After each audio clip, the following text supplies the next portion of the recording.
बेहद इंटरेस्टिंग है आज का कारोबार। सुस्त शुरुआत और सुस्त शुरुआत के बाद कमजोरी और कमजोरी के बाद निचले स्तरों से लौटती हुई शानदार रिकवरी भी। बचा है आखिरी 1.5 घंटा है आज बैंक निफ्टी की वीकली एक्सपायरी और बैंक निफ्टी लीडरशिप के मूड में आता हुआ भी। कैसी रहेगी आज की वीकली एक्सपायरी और कहाँ होंगे हम बंद, क्या करें कल की तैयारी, फोकस इसी पर। स्वागत है आप सबका फाइनल ट्रेड में। आप देख रहे हैं जी बिजनेस के बंधन म्यूचुअल फंड स्टूडियो में। नमस्कार, मैं हूं अनिल सिंह जी। नमस्कार, मैं दीपांशु भंडारी। तैयार हो जाइए एक्शन के लिए, जहां पर बाजार में आज लगातार दूसरे दिन सुस्ती दिख रही है। थोड़ी गिरावट का प्रेशर आया है, वीकली एक्सपायरी भी है बैंक निफ्टी की। बड़ा एक्शन आज शाम को हो भी सकता है, तो देखते हैं बाजार की चाल कैसी रहेगी। पर निचले स्तरों से अब रिकवरी के भी मूड में आ रहे हैं, तो आखिरी 1.5 घंटा एक्शन पैक्ट रह सकता है। अनिल जी बताएं इस समय की बड़ी बातें क्या दिख रही हैं सर? दी बड़ी बात है यही कि शुरुआत के बाद जो कमजोरी से निफ्टी लगभग 100 पॉइंट निचले स्तरों से रिकवर कर अब 20,875 के आसपास 20,900 के आसपास पहुंचने की कोशिश करता हुआ दिख रहा है। उतार चढ़ाव के बीच 47,100 पर बैंक निफ्टी हल्के हरे निशान में और सेंसेक्स में नुकसान लगभग 100 अंकों को दिखेगा। पावर शेयरों में तूफानी तेजी, आरईसी, पीएफसी, नए लाइफ हाइपर और हाल ही की लिस्टिंग इरेडा तेज दौड़ लगाता हुआ दिखा है। रियल एस्टेट और ऑटो जैसे रेट सेंसिटिव स्टॉक्स भी आज अच्छी रिकवरी के मूड में है और उसी रिकवरी में रेट सेंसिटिव में आप बैंक्स को भी लेकर चल सकते हैं। लेकिन हाँ, आईटी आज दबाव बनाने का काम कर रहा है। चौतरफा बिकवाली आईटी शेयर में दिख रही है। 2% नीचे आईटी इंडेक्स है आपका। 3 दिनों तक लगातार आईटी शेयर बढ़े हैं, अब आज प्रॉफिट बुकिंग आती दिख रही है। आज बड़े ट्रेडिंग सेशन के पहले अमेरिकी बाजारों में फ्यूचर्स डाउ पर 50 पॉइंट की तेजी के साथ ट्रेड करते दिखे हैं और यूरोप में हरियाली छाई हुई है। आप कोई भी मार्केट उठा कर देख लें, कैक, डैक्स, फुटसी सब तेजी के साथ कारोबार करते हुए आपको नजर आएंगे। ये है अब तक की बड़ी बातें। चलिए, तो ये है आपके लिए बड़ी बातें। अनिल जी, रिकवरी तो इस समय आ रही है और आपने भी कहा था डिप पर 20,850 से 20,700 में अच्छी रेंज बन सकती है। हमने देखा भी डिप आया, 20,800 के नीचे भी गए, अब वहां से रिकवरी के मूड में भी आ रहे हैं। परफेक्ट है मार्केट डिप। हालांकि आज की पहले सत्र की गिरावट से कुछ लोगों को थोड़ी निराशा जरूर हुई होगी कि संकेत सारे अच्छे हैं, ग्लोबल अच्छे, लोकल अच्छे, इकोनॉमिक डेटा बढ़िया, अमेरिका 4 दिनों से मजबूत, एफआईएस की आंकड़े खरीदारी के, फिर भी हम घट गए। यही मार्केट है दीप। हम मिनट टू मिनट बेसिस पे आपके लिए प्रेडिक्ट कर पाना और एग्जैक्टली उस तरफ चल पाना मुश्किल होता है। लेकिन जितनी आपको गिरावट का दुख है उतनी आपकी सेटिस्फेक्शन स्मार्ट रिकवरी की भी होनी चाहिए कि निचले स्तर पर खरीदारी आती दिख रही है। क्योंकि 20,700 और 20,850 के बीच में कहीं कोई ऐसी जगह है नहीं जहां पर कह सके कि कोई डेटा नहीं है कि जहां सपोर्ट ले सके। लेकिन अब डेटा वो बना है और वो है 20,775 के आसपास सपोर्ट बीच में एक बनता हुआ नजर आया है। सो आई थिंक आसानी से हम उस लेवल को तोड़ेंगे नहीं। 20,900, 925 हल्की फुल्की रुकावट की जगह एक बार उसको पार किया तो फिर 20,970, 21,000 तक जाने की कोशिश निफ्टी की हो सकती है। तो 20,900 के आसपास, 925 के आसपास थोड़ा रुकेंगे इस रिकवरी में। लेकिन बैंक निफ्टी आज फोकस में यही रहेगा। वजह साफ है, बैंक निफ्टी की वीकली एक्सपायरी है और वीकली एक्सपायरी के पहले बैंक निफ्टी डीप पोजीशन के हिसाब से सुबह जो गिरावट आई थी उसमें थोड़े हल्के हुए थे। अब बैंक निफ्टी भी आपका, हमारी जो राय थी 46,850, 47,000 पहला सपोर्ट रेंज है और डीप एग्जैक्टली वहीं से घुमाए, 46,886 के आसपास से घुमाए। सो परफेक्ट आया। ऊपर की तरफ डीप 47,200, 47,300 हल्की फुल्की रुकावट की जगह, उसको पार करने में थोड़ी मुश्किल होगी। 47,300 के पार निकलेंगे तो बड़ा एक्शन बनेगा। तो अभी बचे हुए समय के लिए 47,000, 47,300 बैंक निफ्टी की रेंज लेकर चल सकते हैं। निफ्टी के लिए आप नीचे में 20,850, 20,925 छोटी रेंज लेकर चल सकते हैं। 20,850 के नीचे फिर से आप कमजोर होना शुरू होंगे, 20,925 के ऊपर और मजबूत होना शुरू होंगे। इन लेवल्स पर ध्यान रखिए। बाकी डेटा मेरे तैयार हो रहे हैं, थोड़ी देर में मैं आपके सामने रखूंगा भी। चलिए सर, ठीक है।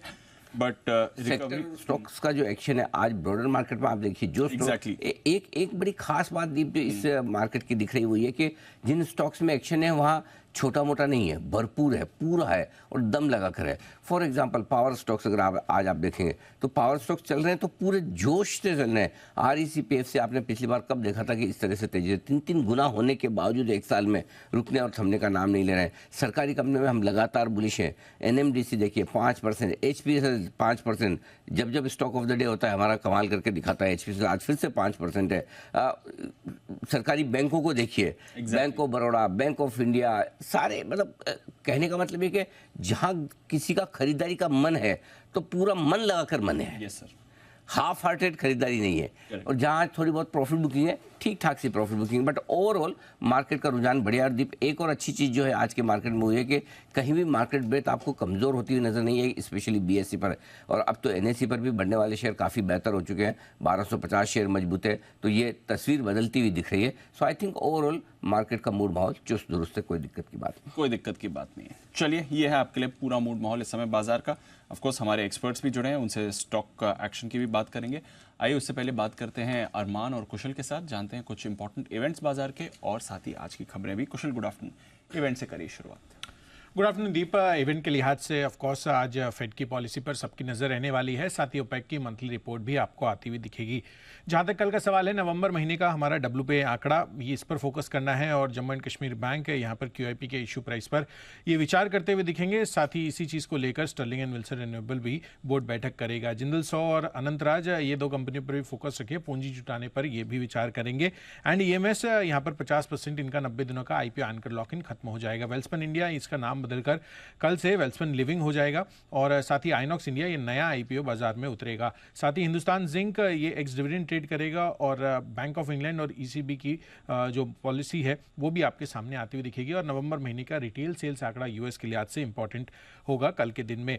और शुक्रवार 15 दिसंबर रिजल्ट्स के लिहाज से गांधार ऑयल ये अपने नंबर्स घोषित करेंगे। इंडियन बैंक पर भी नजर रखिए, QIP के इशू प्राइस पर विचार करते हुए दिखेंगे। और साथ ही FTSE ग्लोबल इंडाइसेस में 15 तारीख के क्लोजिंग से इफेक्टिव हो गए कुछ एक स्टॉक्स पर, जिसमें मैनकाइंड फार्मा लार्ज कैप में इंक्लूड होगा। साथ ही FTSE ऑल वर्ल्ड इंडेक्स और FTSE ऑल कैप में भी यहाँ पर इंक्लूजन होता हुआ दिखेगा। IPO के लिहाज से इंडिया शेल्टर फाइनेंस कॉर्पोरेशन और डोम्स इंडस्ट्रीज, ये IPO बंद हो जाएंगे। और ग्लोबल इवेंट्स में शुक्रवार को अंत में चीन से जो नवंबर महीने के इंडस्ट्रियल प्रोडक्शन और रिटेल सेल्स आंकड़े हैं वो आपके सामने आएंगे। और साथ ही इंडस्ट्रियल प्रोडक्शन डेटा नवंबर महीने का US का भी आपके सामने आता हुआ दिखेगा। हमारा तो काफ़ी अच्छा था।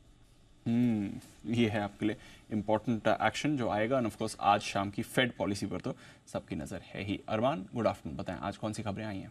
जी गुड आफ्टरनून। खबरों में सबसे पहले सन फार्मा, यहाँ पर आपको ध्यान रखना है क्योंकि चीन की नेशनल रीइंबर्समेंट ड्रग लिस्ट में कैटेगरी B में कंपनी जो है वो शामिल होती हुई दिखी। और मई 2023 में चीन में बिक्री को मंजूरी मिली थी। BLS इंटरनेशनल, यहाँ पर सब्सिडरी को IPO के लिए सेबी से मंजूरी मिलती हुई दिखी है। BLS ई सर्विसेज को सेबी से IPO के लिए मंजूरी मिलती हुई दिखी है। ONGC राउटर्स के हवाले से खबर आती हुई दिखी है। KG-98/2 ब्लॉक से ऑयल का उत्पादन दिसंबर अंत तक संभव है। उसी के साथ साथ अगर आप देखें तो लगभग 2024 मध्य से 45,000 बैरल प्रतिदिन उत्पादन की यहाँ पर उम्मीद है। अशोक लेलैंड, यहाँ पर इन्होंने एक इंजन जो कि H6 इंजन CEV स्टेज 5 वो लॉन्च करते हुए दिखे हैं।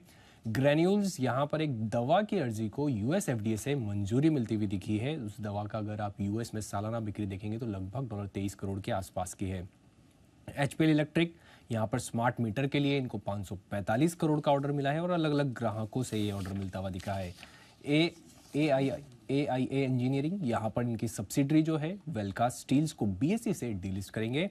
हिंदुस्तान फूड्स, यहाँ पर अगर आप देखें NSE BSE से सैद्धांतिक मंजूरी मिलती हुई दिखी है। ये QIP को अगर आप भाव देखें तो 546.25 प्रति शेयर पर वारंट जारी करने के लिए जो है मंजूरी मिलती हुई दिखी है। और अंत में ब्लॉक डील की अगर आप बात करें तो GMR एयरपोर्ट, जहाँ पे 2.8 करोड़ शेयर्स जो कि 0.5% इक्विटी का सौदा होता है। ओके, तो ये है सारी की सारी खबरें जहाँ पर आपको दिखेगा भरपूर एक्शन। IAC एक्शन को बढ़ाने के लिए तैयार है एक्सपर्ट्स का दमदार पैनल।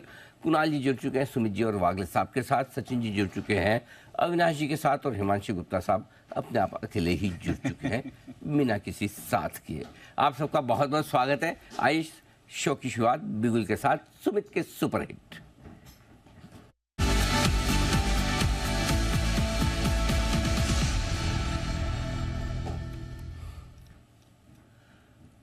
बताएं सुमित जी।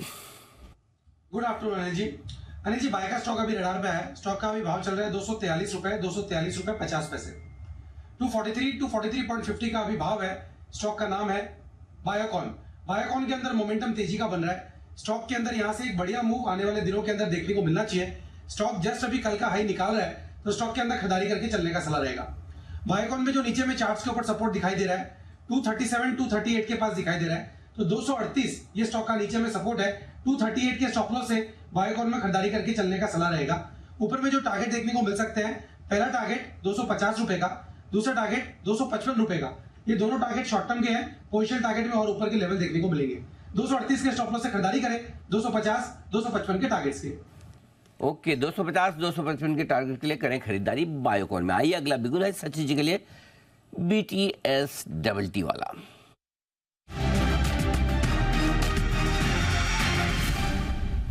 सचिन जी बताएं sir. Good afternoon Anil ji, good afternoon Deepanshu. Anil ji, यहाँ पर एलएनटी में काफी दिनों से एक अच्छा कंसोलिडेशन एग्जिबिट हुआ था, एंड उस कंसोलिडेशन से अभी एक ब्रेकआउट की मूव अनफोल्ड हो रही है। तो उसी लिहाज से हमने हमारे क्लाइंट्स को भी अभी एक पर्टिकुलर ट्रेड रेकमेंड किया है 3400 के कॉल ऑप्शन द्वारा। जिस तरीके से ओवरऑल स्ट्रक्चर है, मुझे लग रहा है एलएनटी में 3510 तक के स्विंग बन सकते हैं 1 से 2 दिनों में। इंट्राडे के लिहाज से टारगेट होगा अराउंड 3445 का। स्टॉप लॉस आप यहाँ से लगभग अराउंड 3382 पे लगाए, एंड फ्रेश लॉन्ग पोजीशंस बनाने की सलाह होगी एलएनटी के फ्यूचर्स में 3510 के टारगेट के लिए। ओके, एलएनटी में करें खरीदारी, ये राय सचिन जी की तरफ से आती हुई दिख रही है। और आइए तैयार है कुणाल जी भी चार्ट कॉर्नर के बिगुल के साथ।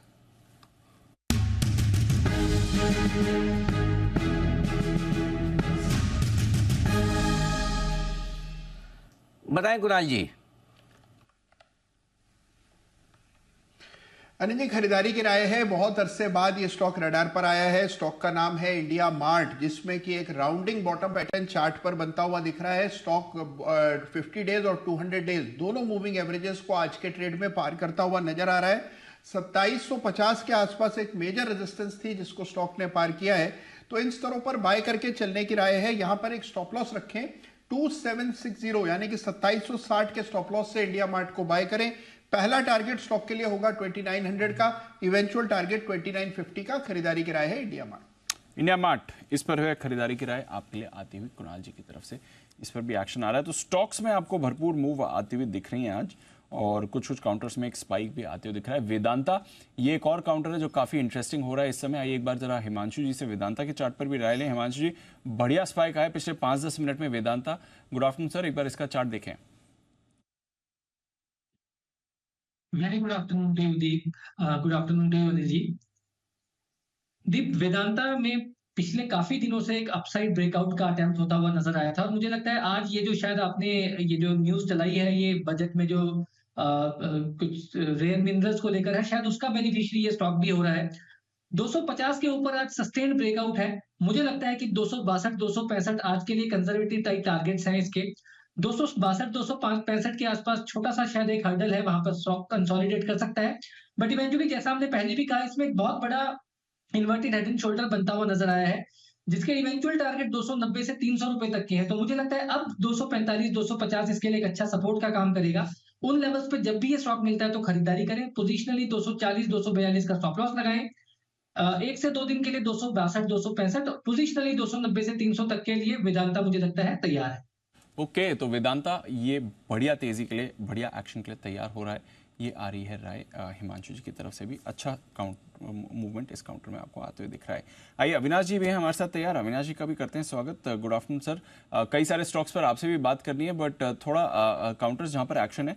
वेदांता, कोई मूव दिख रही है? एक तो हमारी खबर है ही कि क्रिटिकल मिनरल्स पर सरकार ड्यूटी घटाए, ऐसी सिफारिश की गई है। अब इस पर देखते हैं बजट पे एक्शन आता है कि नहीं, बट एक बढ़िया मूव आ रही है यहाँ पर सर।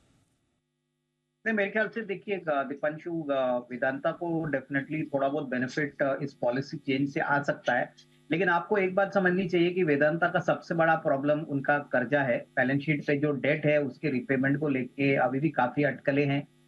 मुझे लग रहा है कि आने वाले 1-2 क्वार्टर्स में हमको पता चलेगा कि कंपनी किस पोजीशन में है, क्योंकि अगले 12 से 15 महीने में उनको करीबन 1.5 बिलियन डॉलर्स का जो लोन रिपेमेंट है वो रिपे करना है।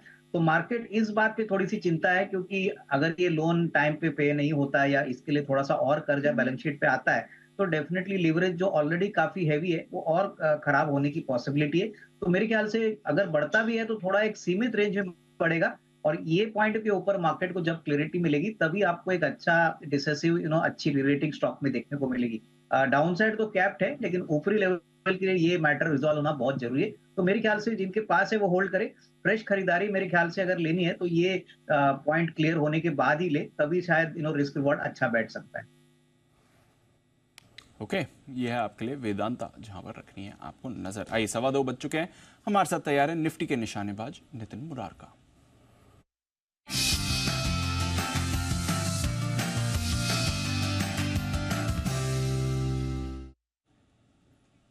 Good afternoon Nitin ji. Recovery के मूड में दिख रहा है इंडेक्स। बैंक निफ्टी पूरी रिकवरी के साथ पॉजिटिव हो गया, निफ्टी भी बस पॉजिटिव टेरिटरी में आने की तैयारी में। बताएं सर, क्या करना है इस समय?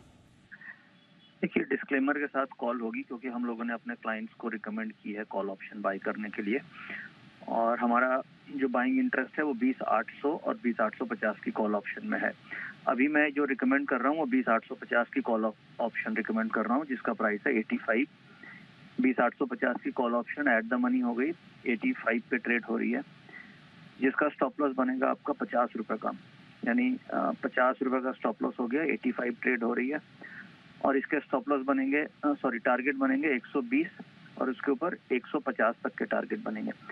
मुझे ऐसा लग रहा है कि शॉर्ट कवरिंग आनी चाहिए। एक तो 20,800 का सपोर्ट लिया है मार्केट ने, फर्स्ट हाफ में जो भी शॉर्टिंग हुई वो ट्रैप हो गई है, तो शॉर्ट कवरिंग आएगी। दूसरा पॉइंट है कि नैस्डैक में कल मंथली ब्रेकआउट हुआ है और उसका फॉलो ऑन बाइंग हमारे मार्केट में नहीं आई है। तीसरी बात, फेड की पॉलिसी आने वाली है, तो नैस्डैक में ब्रेकआउट हुआ, तो मुझे ऐसा लग रहा है कि कल एक्सपायरी में हम लोग ऊपर की तरफ मूव करेंगे और एक्सपायरी 21,000 की तरफ स्पॉट लेवल के हिसाब से हो सकती है। तो हम 20,850 की कॉल ऑप्शन ले रहे हैं, जिसका स्टॉप लॉस होगा 50 का, टारगेट होंगे 120 से 150 के। तो ये है आपके लिए इस समय नितिन जी की तरफ से 20,800 और 20,850 का व्यू आ रहा है। 20,850 की कॉल खरीद कर चलें। Nitin ji, bank Nifty expiry के लिए कौन से लेवल्स देख रहे हैं सर?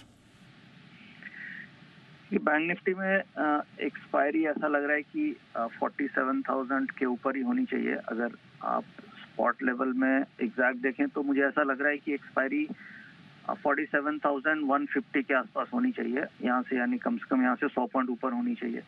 तो उस केस में हम यहाँ पे कॉल ऑप्शन पे ट्रेड कर सकते हैं और वो कॉल ऑप्शन आपकी होगी 47,000 की कॉल ऑप्शन होगी, जिसका प्राइस अभी 100 है और स्टॉप लॉस बनेगा 50 का और टारगेट बनेंगे 165 के।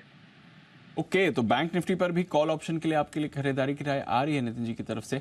47,000 का कॉल बैंक निफ्टी का खरीद सकते हैं, 20,850 का कॉल आप निफ्टी का खरीद कर चल सकते हैं। ये आपके लिए व्यू बन रहा है। शुक्रिया नितिन जी हमारे साथ जुड़ने के लिए और अपनी राय शेयर करने के लिए। तो बाजार में मूड माहौल अच्छा हो रहा है, बैंक निफ्टी आपका पॉजिटिव टेरिटरी में आ भी चुका है। पीआई इंडस्ट्रीज ये भी नीचे से अब रिकवर करने की कोशिश कर रहा है। 2 दिन में भारी पिटाई होने के बाद अब थोड़ा पॉजिटिव एक्शन इस पर बन रहा है। बट बैंक्स पर रखिए नजर, बैंक्स में एक अच्छी रिकवरी आई है। बैंक ऑफ बड़ौदा यहाँ पर पिछले कुछ मिनटों में बढ़िया रिकवरी के मूड आपको बनते हुए दिखे हैं। एक बार जरा जय ठक्कर का भी करते हैं स्वागत। जय, good afternoon. Bank of Baroda जरा इस पर नजर डालिए, अच्छी रिकवरी के मूड में आ रहा है और डेज हाई पे ट्रेड कर रहा है।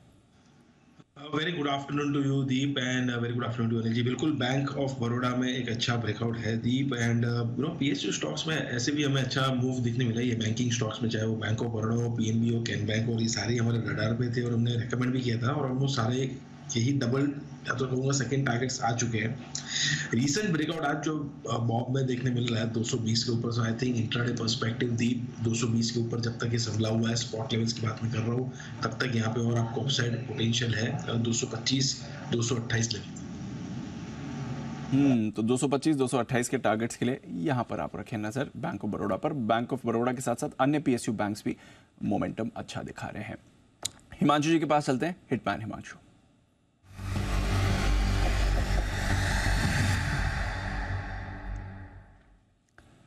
बताएं सर। पीएसयू बैंक ही मेरे फोकस में है क्लियरली। ये पूरा स्पेस, ये पूरा पैक एक मोमेंटम में है। मैं पिछले 2-3 दिनों से काफी स्टॉक्स रिकमेंड भी करते आ रहा हूँ। मैंने पिक ऑफ द वीक दिया था इस बार State Bank of India SBI, और मुझे लगता है कि इस वक्त एसबीआई बहुत अच्छे पोजीशन में है अपना ये रेजिस्टेंस पार करने के लिए। जिस तरह से आज पीएसयू बैंक ने एक स्ट्रेंथ दिखाई है, तो मुझे लगता है एसबीआई में 620 के स्ट्राइक के कॉल ऑप्शन के जरिए ट्रेड लिया जा सकता है, जो कि अभी 13 साढ़े 13 रुपए पर ट्रेड करता है। करंट लेवल्स पे खरीदारी करें। यहाँ पर स्टॉप लॉस लगाएंगे हम 11 रुपए के नीचे का, 13.5 रुपए के आसपास के करंट लेवल्स है। 18.5 और 22 रुपए के 2 टारगेट्स के लिए एसबीआई की 620 के स्ट्राइक की कॉल ऑप्शन में खरीदारी करके चलने की सलाह है। दीप, मेरा मानना है कि एसबीआई जैसे ही ये 618-20 का हैंडल पार करेगा, जो मुझे लगता है आज क्लोजिंग रेशियो तक होता हुआ नजर आएगा, 635 से 640 रुपए तक की अपमूव एसबीआई में अनफोल्ड होती हुई नजर आ सकती है कल तक। तो एसबीआई में खरीदारी करें 620 के स्ट्राइक के कॉल ऑप्शन के जरिए, ये ट्रेड इनिशिएट करके चलने की सलाह है। कॉल ऑप्शन के जरिए एसबीआई में ट्रेड करके चल सकते हैं आप। 13.5-14 के आसपास आपको ये कॉल मिल रही है। 11 का लगाइए स्टॉप लॉस, 18.5 और 22 के टारगेट होंगे। तो पीएसयू बैंक, ये थीम बाजार में जोश भरती हुई दिख रही है। अविनाश जी, कोई पीएसयू बैंक जो आपके भी रेडार पर हो सर? बढ़िया मोमेंटम आ रहा है और एसबीआई भी लग रहा है रेजिस्टेंस लेवल क्रॉस करने की तैयारी में। बिल्कुल, मुझे लग रहा है कि दीपांशु, सरकारी बैंक्स में अभी भी बहुत अच्छा रिस्क रिवॉर्ड पोटेंशियल है। हमको एसबीआई और बैंक ऑफ बड़ौदा दोनों काउंटर्स काफी पसंद है। एसबीआई की बात करें तो मुझे लग रहा है कि अगले 6 महीने बैंक के लिए बहुत दमदार आएंगे। एसेट क्वालिटी भी ठीक ठाक है, लोन डिसबर्समेंट भी बहुत अच्छा है, प्लस सारे सब्सिडीज अच्छा काम कर रहे हैं। तो यहाँ पे करीबन 675-680 का टारगेट प्राइस हमारा मानना है अगले 6-12 महीने में आएगा।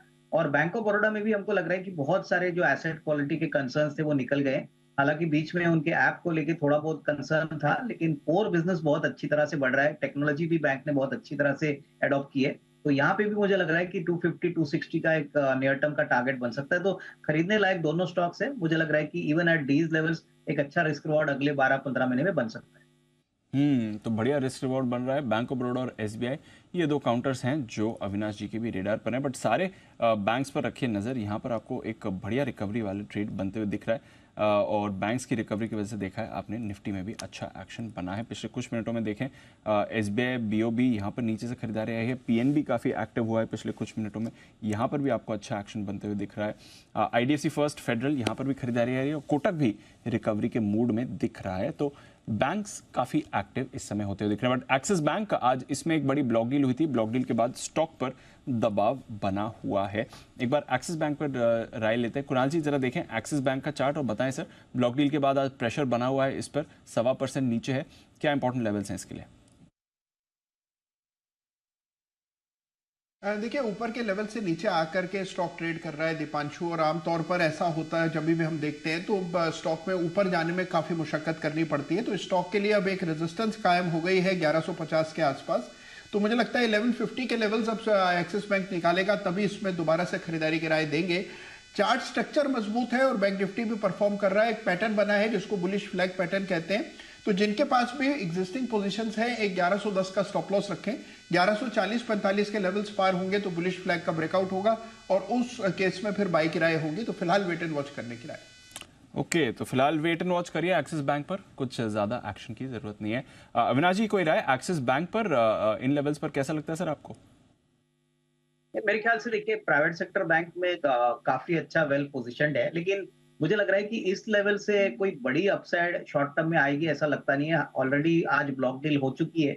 मेरे ख्याल से नजरिया 12-15 महीने का है, तो करीबन 1250-1300 का एक फेयर वैल्यू बन सकता है। बट शॉर्ट टर्म में कोई बड़ी अपसाइड एक्सपेक्ट करना शायद ठीक बात नहीं रहेगी। तो मीडियम टू लॉन्ग टर्म के लिए किसी को अगर खरीदना है तो थोड़ा सा मार्केट करेक्ट होता है तो निचले लेवल पे रिस्क रिवॉर्ड अच्छा बैठेगा। तो ये है आपके लिए एक्सिस बैंक, जिस पर आपको रखनी है नजर। करंट लेवल से रिस्क रिवॉर्ड भी अच्छा ही बैठ रहा है। आइए जय के पास चलते हैं, जय का jackpot.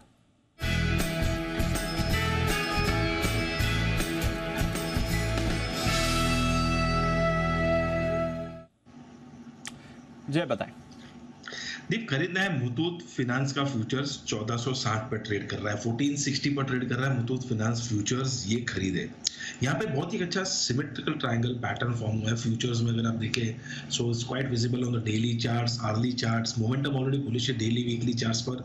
As far as hourly charts का कंसर्न, यहाँ पे भी मोमेंटम जो वीक हो चुका था ड्यूरिंग द कंसोलिडेशन, वहाँ पे भी एक बुलिश क्रॉसओवर देखने मिला है from the zero reference line. तो आई थिंक एक अच्छा ब्रेकआउट लेवल पर है मुथूट फिनांस, और रिस्क रिवॉर्ड बहुत ही बढ़िया। स्टॉप लॉस लगाना होगा आपको 1437 पे, 1437 पर आप लगाइए स्टॉप लॉस, और टारगेट्स ऊपर में बन रही थी इसके 1506 और 1525 के। ओके, 1506 और 1525 ये आपके लिए टारगेट्स।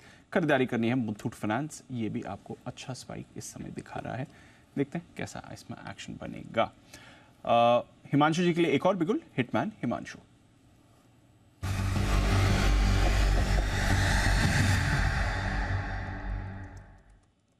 हिमांशु जी बताएं सर।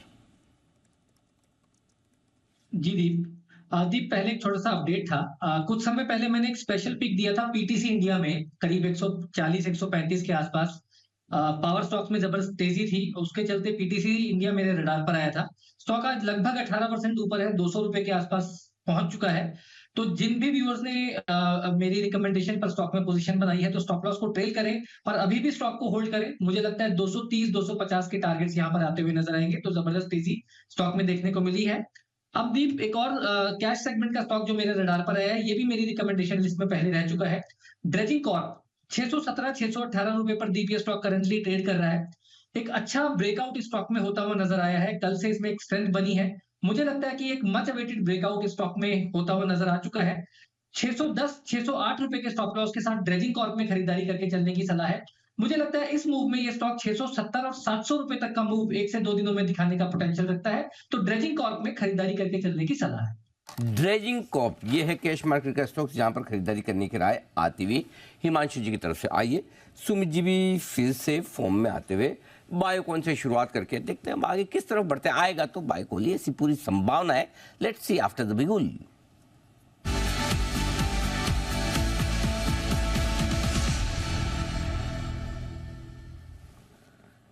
सुमित जी बताएं सर। बिल्कुल अनिल जी, बाय का स्टॉक ही है रडार पे। स्टॉक का अभी भाव चल रहा है 64 रुपए 10 पैसे। 64.10 का अभी भाव है। स्टॉक का नाम है एनएचपीसी। एनएचपीसी के अंदर मोमेंटम बन रहा है। कल का हाई स्टॉक अभी जस्ट ब्रेक कर रहा है। स्टॉक के अंदर मोमेंटम है और स्टॉक तेजी के ट्रेंड के अंदर में है। ये स्टॉक भी उन स्टॉक्स में से है जो हम कंटिन्यूसली लोअर लेवल से रिकमेंड करते हुए आ रहे हैं। ये स्टॉक के अंदर अभी ऊपर में 68 रुपए से लेके 71 रुपए तक के लेवल देखने को मिल सकते हैं। तो एनएचपीसी में तेजी करके चलने का सलाह रहेगा। स्टॉक का जो नीचे में चार्ट के ऊपर सपोर्ट दिखाई दे रहा है 61.50 के पास है, तो 61.50 के नीचे का स्टॉप लॉस लगा के एनएचपीसी में खरीदारी करें। 68 रुपए से लेके 71 रुपए तक के लेवल जल्दी शॉर्ट टर्म में देखने को मिलेंगे और पोजिशनल तौर पे और ऊपर के लेवल देखने को मिल सकते हैं। खरीदारी करें एनएचपीसी। एनएचपीसी में खरीदारी करने की राय सुमित जी की तरफ से आती दिख रही है। अब कैश के स्टॉक्स में एक्शन भरपूर बनता हुआ दिख रहा है। ड्रेजिंग के बाद एनएचपीसी भी आता हुआ रडार पे। आइए बढ़ते आगे और एक और कैश मार्केट का स्टॉक्स है एक्शन में जो वंस अपॉन अ टाइम हुआ करता था एफएनओ में, जिसका नाम लिया जाता था हमेशा बिरला सॉफ्ट के साथ। Any guesses? Let me check the general knowledge of my panelist. Oh Himanshu ji, wow, बताएं सर। अली जी, इतना सेल कराया था वो स्टॉक की धीरे धीरे 100 रुपए के नीचे गया और उसके बाहर हो गया था। हाँ, एफएसएल की बात कर रहे हैं आप शायद। कौन सा? एफएसएल। FSL first source. आपको मिलते हैं पूरे के पूरे 0 मार्क्स। बताएं सर, ये नहीं है कोई और? नोबडी? कोई नहीं। वैसे हिंट तो बिरला सॉफ्ट के साथ मिल गया था। हाँ, बिरला सॉफ्ट के साथ। आई एम सरप्राइज, कोई गेस नहीं कर पाया। नो वरीज, कोई बात नहीं। चलिए, कुशल है हमारे साथ कुणाल जी। अब तक गूगल कर चुके हैं या फिर राकेश जी को मैसेज करके उन्होंने पूछ लिया है? बताएं कुणाल जी, क्या कहा उन्होंने? अनिल जी देखिए, राकेश जी तो आज विलुप्त है तो उनसे तो संवाद नहीं हो पा रहा है जी। लेकिन अनिल जी मेरी ट्यूबलाइट जली। मुझे लगता है केपीआईटी पर अनिल जी शायद आप कह रहे हैं कि केपीआईटी और बिरला सॉफ्ट आमतौर पर साथ साथ चलते थे। थैंक गॉड, ये मेरे जमाने की ट्यूबलाइट है जो 2-3-4 बार जब करके जल जाती है। स्टार्टर वाली।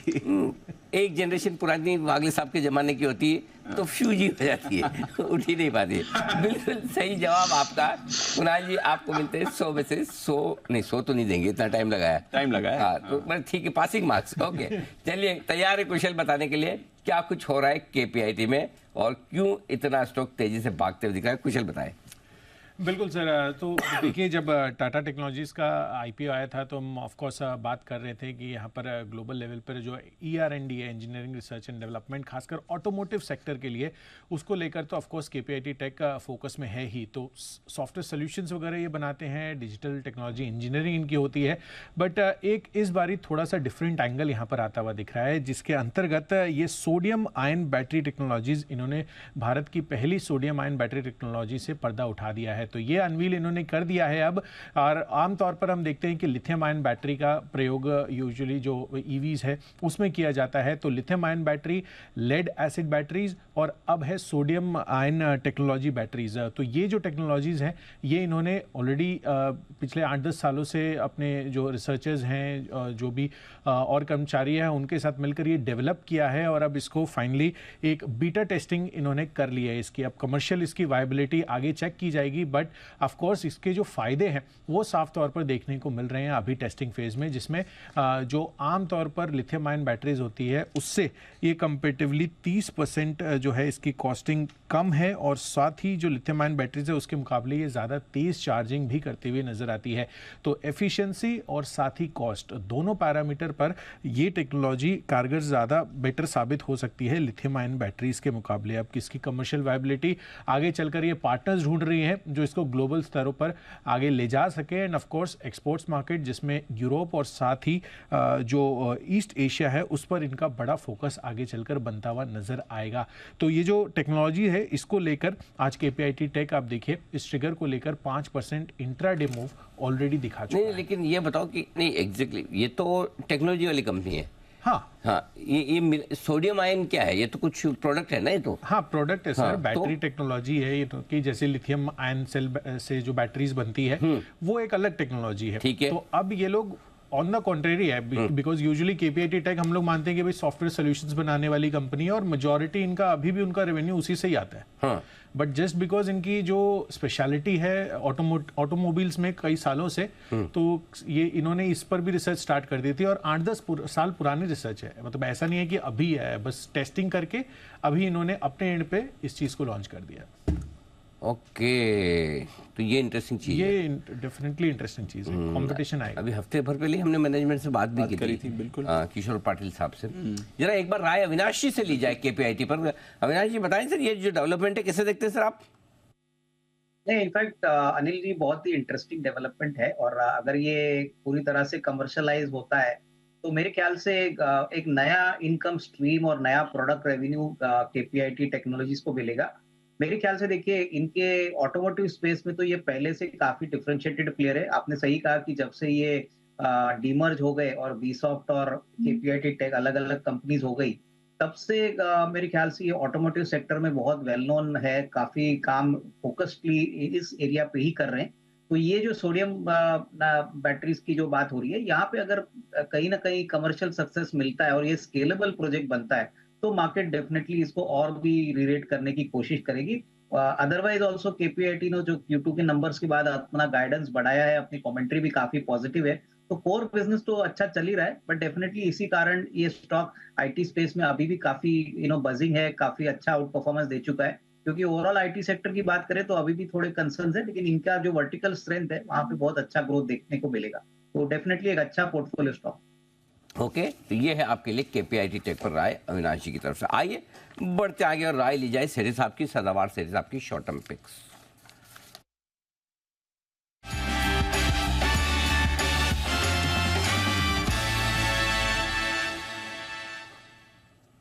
सुस्वागतम सेठी साहब, बताएं सर आपकी आज की पहली pick. Good afternoon Anil ji, good afternoon Deepanshu. Anil ji, आज का जो मेरा पहला स्टॉक है जिसमें खरीदारी करनी है, स्टॉक का नाम है एक्शन कंस्ट्रक्शन इक्विपमेंट, जो NSE का टिकर है ACE, एस नाम का टिकर है। 807 के लेवल्स पे अभी ट्रेड कर रहा है। पहले इसके शॉर्ट टर्म टारगेट है 850 के, स्टॉप लॉस रखना है 795 का। ये कंपनी एक भारत की लीडिंग क्रेन्स बनाने वाली कंपनी है। क्रेन्स के अलावा ये और भी कई सारे मटेरियल हैंडलिंग इक्विपमेंट जैसे फोकलिफ्ट्स है, फिर रोड कंस्ट्रक्शन इक्विपमेंट और एग्री इक्विपमेंट्स बनाती है। मतलब मेनली कंपनी अर्बन इंफ्रा और रूरल डेवलपमेंट, ये दोनों सेक्टर को कैटर करती है। भारत की सबसे बड़ी क्रेन बनाने वाली कंपनी है विद 60% मार्केट शेयर और फोकलिफ्ट्स के सेगमेंट में 3rd लार्जेस्ट मैन्युफैक्चरर है। कंपनी 25 से ज्यादा देशों में एक्सपोर्ट करती है और जबरदस्त क्लाइंट लिस्ट है भारत में इनका।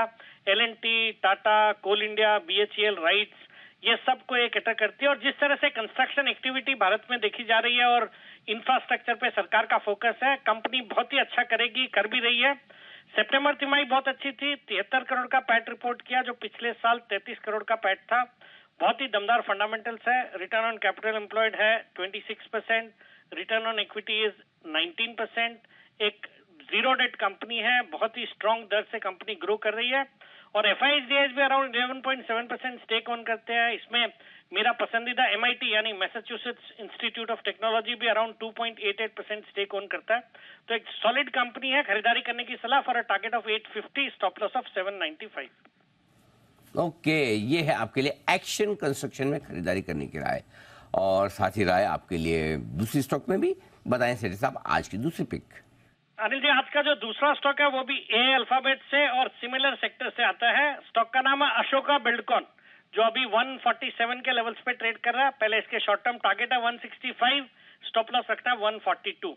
ये भी भारत की एक लीडिंग इंफ्रास्ट्रक्चर और कंस्ट्रक्शन कंपनी है, जो कि मेनली EPC कॉन्ट्रैक्ट्स और BOT बेसिस पे ये इंफ्रास्ट्रक्चर प्रोजेक्ट्स एग्जीक्यूट करती है।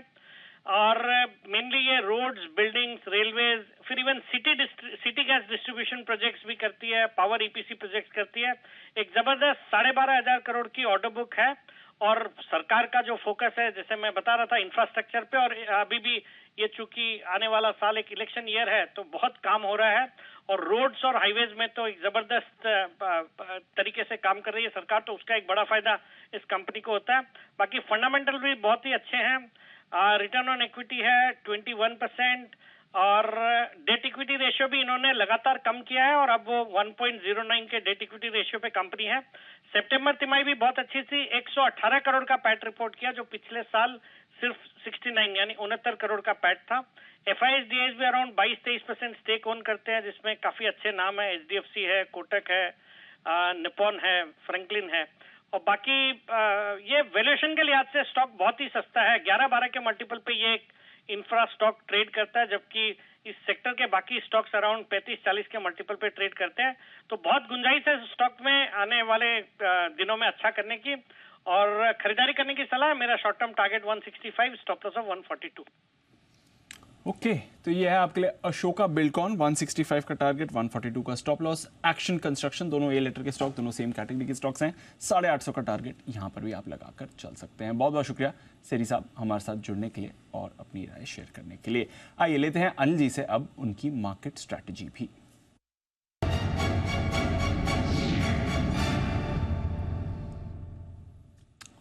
50 पॉइंट ऊपर है Anil ji Dow futures, नाज़डैक futures में 25 पॉइंट की तेजी दिख रही है, S&P फ्यूचर्स ठीक दिख रहे हैं। यूरोप के बाजारों में 1/4 से आधे % की तेजी दिख रही है। कच्चे तेल पर दबाव है, ज्यादातर एशिया आपका पॉजिटिव था, रुपया फ्लैट है, हम भी रिकवर होकर एक रेंज में ही है इस समय। मामूली गिरावट के साथ निफ्टी और बैंक निफ्टी ट्रेड कर रहे हैं। ब्रॉडर मार्केट्स में तो ऑफकोर्स अच्छी खासी तेजी बनी हुई है। सर बताएं क्या करना है इस समय?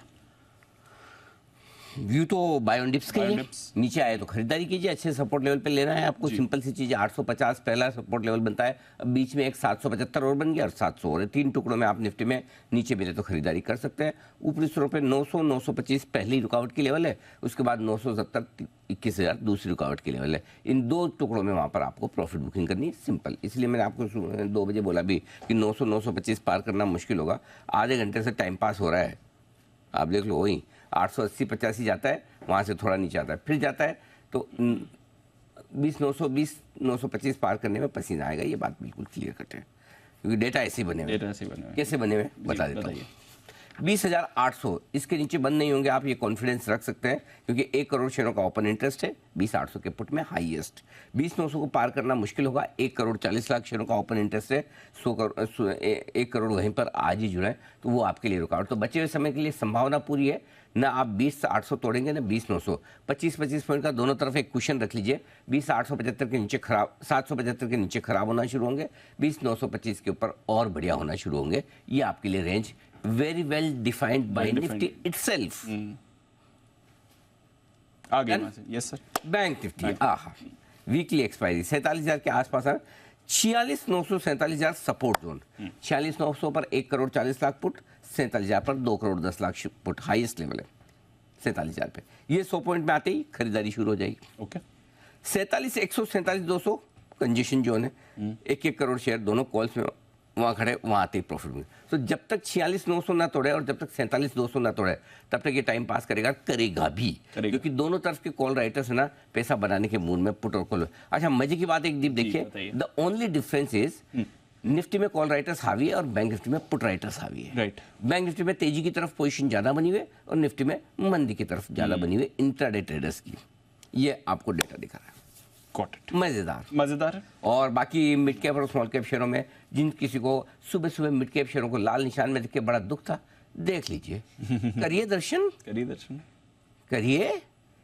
आग लगी है मिड कैप शेयरों में। ये देखो स्मॉल कैप देखा, कहाँ है मंदी? नहीं है कहीं। पहले तो हमारी देखो आदत थी, कुछ हफ्तों की कुछ महीनों की मंदी नहीं देख पाते, फिर हमारी आदत थोड़ी और अच्छी हो गई, हम कुछ हफ्तों की नहीं देख पाते। आदत हमारी सुधरते सुधरते हम कुछ दिनों की मंदी देखने के आदी नहीं रहे, फिर हमारी आदत और अच्छी हो गई, हम कुछ घंटों की भी नहीं देख पाते। अब हमारी आदत इतनी ज़्यादा अच्छी हो गई, कुछ मिनटों की मंदी देखने में भी हमें बड़े तकलीफ होती है और फिर हम उसको अपने आप को लॉन्ग टर्म इन्वेस्टर मानते हैं। वो सबसे बढ़िया है लॉन्ग टर्म है, बट एक दिन के करेक्शन नहीं देखा जाएगा। आज तो बहुत टूटे हुए मिड कैप, आज तो बहुत अरे कोई तो कहीं तो प्रॉफिट बुक करेगा। ये भी तो सोचो, आपको कोई बेच रहा है उसका भी कभी धन्यवाद किया है? एग्जैक्टली। कभी उसको भी तो धन्यवाद दो जिसने आपको कभी बेचा होगा। कमाते कैसे नहीं तो? एग्जैक्टली, है ना? ग्रेटिट्यूड, लाइफ में ग्रेटिट्यूड भी कोई चीज होती है। बढ़िया है। तो चलो जो 2-3 घंटे आपसे पूछ रहे थे ना क्या बड़ी गिरावट आ गई आज तो मार्केट। हाँ, अरे भाई साहब वो पिछले हफ्ते एक दिन कौन सा गिरा था? फ्राइडे को ही गिरा था, वीकेंड को आप अरे बहुत तोड़ दिया मार्केट। मैं बोला आप कौन से मार्केट में ट्रेड करते हो? नहीं अपने ही। मैंने कहा हमारा तो कोई नहीं टूटा, आपका कौन सा टूटा है भगवान जाने। सब सारे मिट के 4-5% निकाल दिए। ये भाई सब समझा ना, भारी काम है। मतलब हर मिनट की वो आदत इसी ना, हर मिनट सबको हरे निशान में चाहिए। लाल में किसी को न तो शेयर देखना न इंडेक्स देखना है, वैसी हाल है। तो ठीक है, चलो पार्ट ऑफ लाइफ है। ये है। अच्छा जय हमारे जय कुछ है ना विशेष टिप्पणी करना चाह रहे हैं? जी जय। अनिल जी बिल्कुल सही कहा अनिल जी, मंदी है नहीं। मंडी मुझे केवल मेरे दादर ऑफिस आते जाते दिखती है अनिल जी, वो भी सब्जी मंडी अनिल जी, और वहां पे भी तेजी है अनिल जी। अच्छा वेल सेड। हाँ, सब्जी मंडी आते जाते मुझे दिखती वही मंदी है एक्चुअली। मंडी MNDI मंदी है।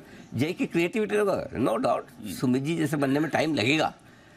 हाँ मतलब टक्कर दे सकते। हाँ, आपको काफी अपना लेवल गिराना पड़ेगा, ऐसे नहीं बन पाएंगे आप।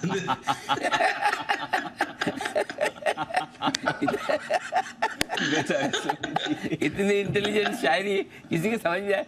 मंदी और मंडी समझ में थोड़ी आएगा। आपको थोड़ा लोअर लेवल की बनानी पड़ेगी जो आसानी से समझ में आए हमें। लेकिन सुमित जी क्या कहेंगे, जय का प्रयास तो अच्छा था? हाँ जी, प्रयास तो अच्छा था। सुमित जी समझ नहीं पा रहे कि जय के प्रयास की वजह से दुखी है या खुद की वजह से दुखी है। चलिए बहुत बढ़िया। तो ये है आपके लिए पूरा का पूरा एक्शन बाजार का 20,850 पर आते हुए। आइए बिहुल वागले साहब के लिए वागले का वंडर।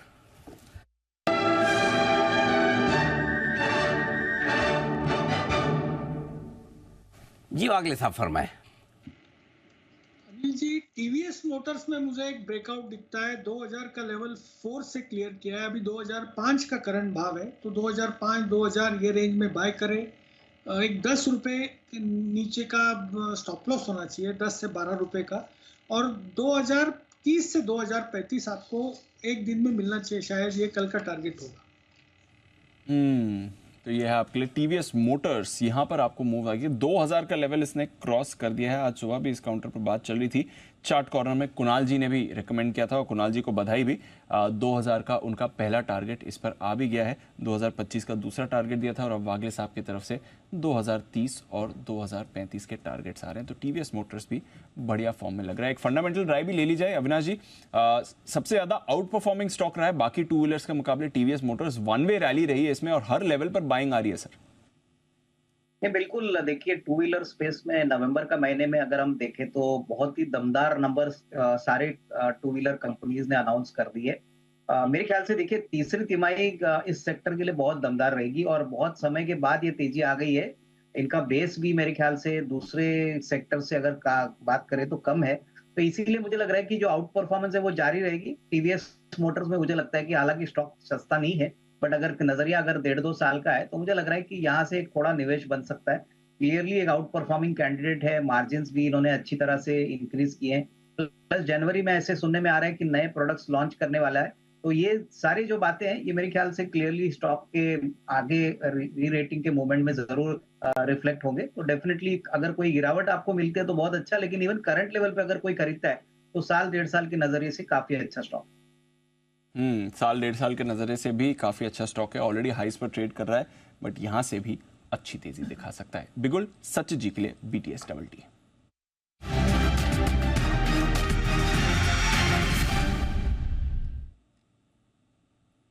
जी सच जी बताएं सर। दीपांशु, यहाँ पर डिस्क्लोजर होगा कि हमने हमारे क्लाइंट्स को भी अभी अभी ये रिकमेंडेशन दी है, खरीदारी करनी है GNFC के फ्यूचर्स में। एक अच्छे वर्टिकल रैली के बाद एक अच्छा कॉन्ट्रैक्शन नजर आया था पिछले 4 दिनों में, एंड एक बुलिश पेनेंट फॉर्मेशन मुझे लग रहा है यहाँ पर एक्टिवेट हो चुका है। जिस तरीके से ओवरऑल स्ट्रक्चर है, मुझे लग रहा है 795 के लिए ये वेल पोजिशनड है। जिस तरीके से ये पैटर्न शेपअप हुआ है ट्रेडिंग के लिहाज से, मुझे लग रहा है मोमेंटम 755 एंड 770 ये 2 टारगेट्स के लिए आपको चेस करना चाहिए। सो खरीदारी करनी है GNFC के फ्यूचर्स में। स्टॉप लॉस आप लगभग अराउंड 732 पे लगाएं। स्टॉप लॉस के साथ GNFC में खरीदारी करें। एग्री और एग्रोकेमिकल स्पेस वापस आपको मोमेंटम में आ रहा है। इस स्पेस में रोज आपको कुछ ना कुछ बढ़िया रोटेशन आते हुए दिखता है। डेज हाई पर GNFC इस समय ट्रेड कर रहा है, इस पर रखें नजर, अच्छा एक्शन आ रहा है। बिगुल सुमित जी के लिए सुमित का सुपर हिट।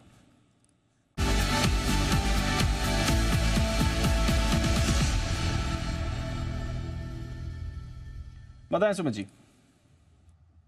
दीपांशु, बाय का स्टॉक रडार पे है। स्टॉक का अभी भाव चल रहा है 235 रुपया, 235 रुपया 50 पैसा। 235, 235.50 का अभी भाव है। स्टॉक का नाम है पावर ग्रिड। पावर ग्रिड के अंदर ब्रेकआउट है। स्टॉक कंटिन्यूअस अपट्रेंड के अंदर में है। पिछले 10 दिनों से वन वे तेजी का मूव देखने को मिल रहा है और आज भी स्टॉक के अंदर एक स्ट्रॉन्ग कैंडल फॉर्म हो रही है। पावर ग्रिड यहाँ से एक बढ़िया मूव ऊपर की तरफ का दिखा सकता है। तेजी करके चलने का सलाह रहेगा। जिन्होंने तेजी किया वो लोग अभी होल्ड कर सकते हैं। स्टॉक का जो नीचे में चार्ट्स के ऊपर सपोर्ट दिखाई दे रहा है 231, 232 के पास है, तो 231 के स्टॉप लॉस से पावर ग्रिड में खरीदारी करके चलने का सलाह रहेगा। 241 इसका पहला टारगेट, 244 इसका दूसरा टारगेट। ये दोनों टारगेट शॉर्ट टर्म के हैं। पोजिशन टारगेट में 250 का लेवल भी ये क्रॉस करेगा, तो खरीदारी करें 231 के स्टॉप लॉस से 241 और 244 के टारगेट्स के। ओके, तो ये है आपके लिए पावर ग्रिड पर राय आती हुई। 236 के स्टॉप लॉस के साथ खरीदना है, 231 का स्टॉप लॉस, 236 पे खरीदना है, 241 और 244 के टारगेट के लिए पावरफुल ग्रिड। ये है सुमित जी की राय। ओके, नया साल तो आने वाला तैयार है। एक बार जरा सब एक्सपर्ट्स को लाइए स्क्रीन पे। अगले साल की किस किसने तैयारी कर ली है? तैयारी किस किसने की है नए साल में? मतलब खाली 31 जनवरी की, दिसंबर की बात नहीं कर रहा हूँ, अगले साल की किस किसने तैयारी की है? कोई तैयारी की है आप लोगों ने कि अगले साल क्या करना है क्या नहीं करना है? जय खाने पीने के अलावा वाला बताना, और क्या तैयारी की है? अनिल जी मेन तो अनिल जी वही तैयारी की है अनिल जी।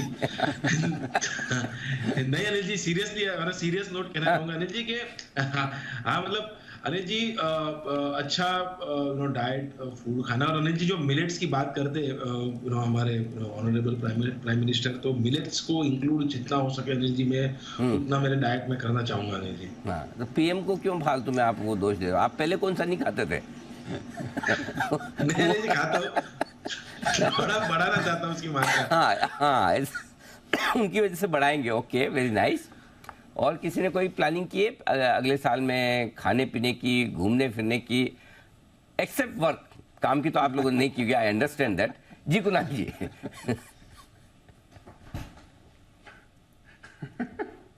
अनिल जी सबसे पहले तो जैसा आपको अनिल जी मेरी हिदायत है कि अनिल जी कुछ भी बढ़ा रहे हो तो उसकी जगह अनिल जी कुछ कम करके बढ़ाएं।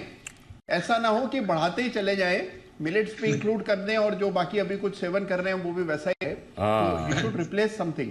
दूसरी अनिल जी बात ये है कि मैंने पूरी तैयारी मैंने कर ली है अनिल जी। और मैंने इस बार ये तय किया है कि इस बार अनिल जी कोई रेजोल्यूशन मैं नहीं लूंगा, क्योंकि मैं पिछले 10 से 15 सालों से हर न्यू ईयर पर अनिल जी रेजोल्यूशन लेता हूं, उसका स्टॉप लॉस पहले दूसरे सप्ताह में ही हिट हो जाता है। तो अनिल जी ऐसी कॉल देकर क्या फायदा है जिसका कंटिन्यूअस स्टॉप लॉस हिट हो रहा हो। तो इसलिए अनिल जी इस साल में कोई रेजोल्यूशन नहीं। This is not good. आप कोई भी रेजोल्यूशन लो 1-2 हफ्ते में ट्रिगर हो जाता है। कुणाल जी ठीक नहीं है। आप स्टॉप लॉस छोटा रखो, पहले दूसरे दिन ही ट्रिगर कर दो। कहा 1-2 हफ्ते तक रुके। जब आपको तो पता है हर साल, फॉर एग्जाम्पल, एक मिनट, जरा मैं एक बार सुमित जी से राय लूँ। सुमित जी, आप है वाले छोटे, लेकिन इस मामले में आप कुणाल जी को राय दीजिए। अगर आपको पता है किसी ट्रेड में जब भी आप ट्रेड लेंगे हर बार स्टॉप लॉस ट्रिगर होता है, तो आप स्टॉप लॉस छोटा रखेंगे या बड़ा रखेंगे? बट अनिल जी छोटा ही रखना चाहिए ताकि 2 हफ्ते का स्टॉप लॉस। आप तो एक ही दिन का रखो। नहीं अनिल जी, जी कुणाल जी, एक काम और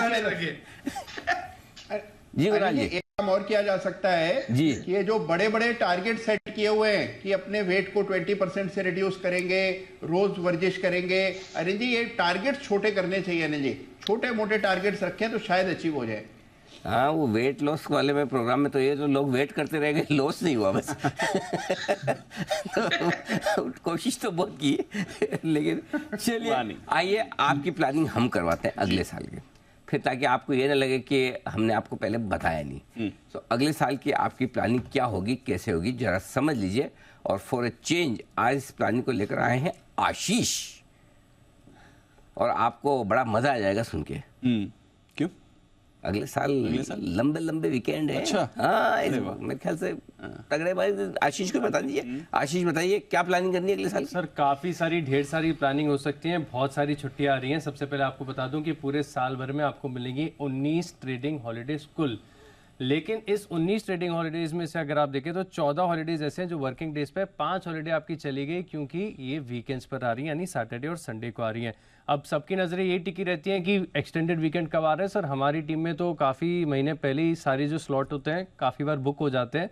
अब यहाँ पर अगर आप देखें तो कुल 7 लॉन्ग वीकेंड आपको पूरे साल में देखने को मिल सकते हैं, और सबसे ज़्यादा जो है लॉन्ग वीकेंड आपको देखने को मिलेंगे मार्च के महीने में, जहाँ पर आपके पास 3 अच्छे खासे लॉन्ग वीकेंड है। यानी 25 मार्च को मंडे पड़ होली है, तो इसके मुताबिक आप एक लॉन्ग वीकेंड एंजॉय कर सकते हैं। 29 मार्च शुक्रवार है, गुड फ्राइडे है, यहाँ पर भी आपका इसका एक फ़ायदा देखने को मिल सकता है।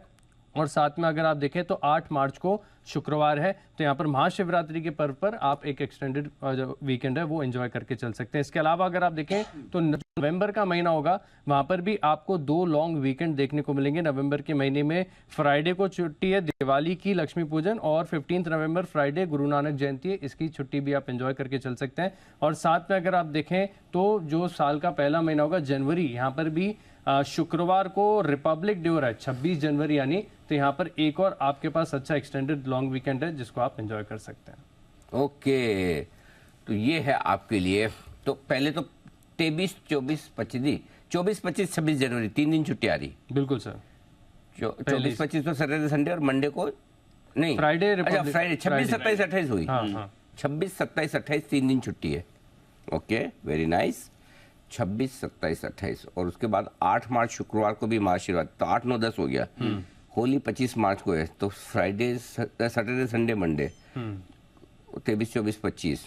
अच्छा, ये सारी महीने के आखिरी में आ रही है जब तक पैसे खत्म हो जाते हैं। सैलरी खत्म है तो। पर ये वाला हफ्ता अच्छा है, प्रीवियस उसमें जाए, पीछे वाली स्लाइड में जाइए, दीप वहाँ प्लान करना चाहते हैं। मंडे भी ऑफ है और फ्राइडे भी ऑफ। क्या बात कर रहे हैं? वो देखिए 25 भी छुट्टी है और 29 भी छुट्टी है। तो 26, 27, 28 3 दिन छुट्टी ले तो माय गॉड 7 और 2 9 दिन की छुट्टी हो जाएगी। छुट्टी हो जाएगी 3 दिन की लेना, मेरी छुट्टी पहले से बोलो। हाँ, और नेक्स्ट बताओ, अप्रैल में बहुत छुट्टी आती है। अप्रैल में तो अगर आपको प्रॉब्लम है, इस बार गड़बड़ हो गई सर, अप्रैल ने निराश कर दिया है। अच्छा, ऐसा है? हाँ, अप्रैल में क्या होगा, जनरली अप्रैल में आपको यूरोप या अमेरिका जाना तो उसके लिए अप्रैल ही सबसे बढ़िया महीना होता है, क्योंकि वहाँ छुट्टियाँ। नेक्स्ट वाली लाइए, वही मार्च के बाद अप्रैल भी चले। एक बार क्या सबकी प्लानिंग करवाना जरूरी है। हाँ बताइए। अप्रैल 11 अप्रैल गुरुवार, 17 अप्रैल बुधवार। एक छुट्टी वेस्ट हो रही है ना, एक छुट्टी वेस्ट हो रही है, एक छुट्टी संडे को आ रही है। अच्छा, एक संडे दो छुट्टी है, एक 14 अप्रैल की और एक 21 अप्रैल की है। अच्छा, इसलिए कम हो गई इस बार। हाँ, तो इधर वो तो इधर इस हाथ से लिया तो उस हाथ से ले लिया, वैसा है। अच्छा, गणेश चतुर्थी भी इस बार शनिवार को एक छुट्टी, वो भी गई आपकी सितंबर में। ये लो, वीकडे पर नहीं, वीकेंड पर छुट्टी। ये तो वीकेंड पर छुट्टी वाली है। वीकेंड पर शनिवार, और दशहरा भी शनिवार। Yes sir. तो आशीष आप अच्छी खबर ले गए, खराब लेके आओ। सारी तो छुट्टी आप कितनी खा गए? 5 छुट्टियाँ। 5 छुट्टियाँ तो ऐसे ही खा गए। मजा नहीं आया सर, अच्छा खासा मूड खराब कर दिया। हमको लग रहा है लंबे वीकेंड आ रहे हैं। एनीवे, कितने लंबे वीकेंड आ रहे हैं इस बार? सर टोटल 7 लॉन्ग वीकेंड है। 7 पूरे साल भर में 7 है। ओके, चल जाएगा, काम चल जाएगा सर। आइए जरा हमारे एक्सपर्ट से जानते हैं मॉरल ऑफ द स्टोरी क्या है। हाँ, सुमित जी तैयार हो चुके हैं। जी सुमित जी।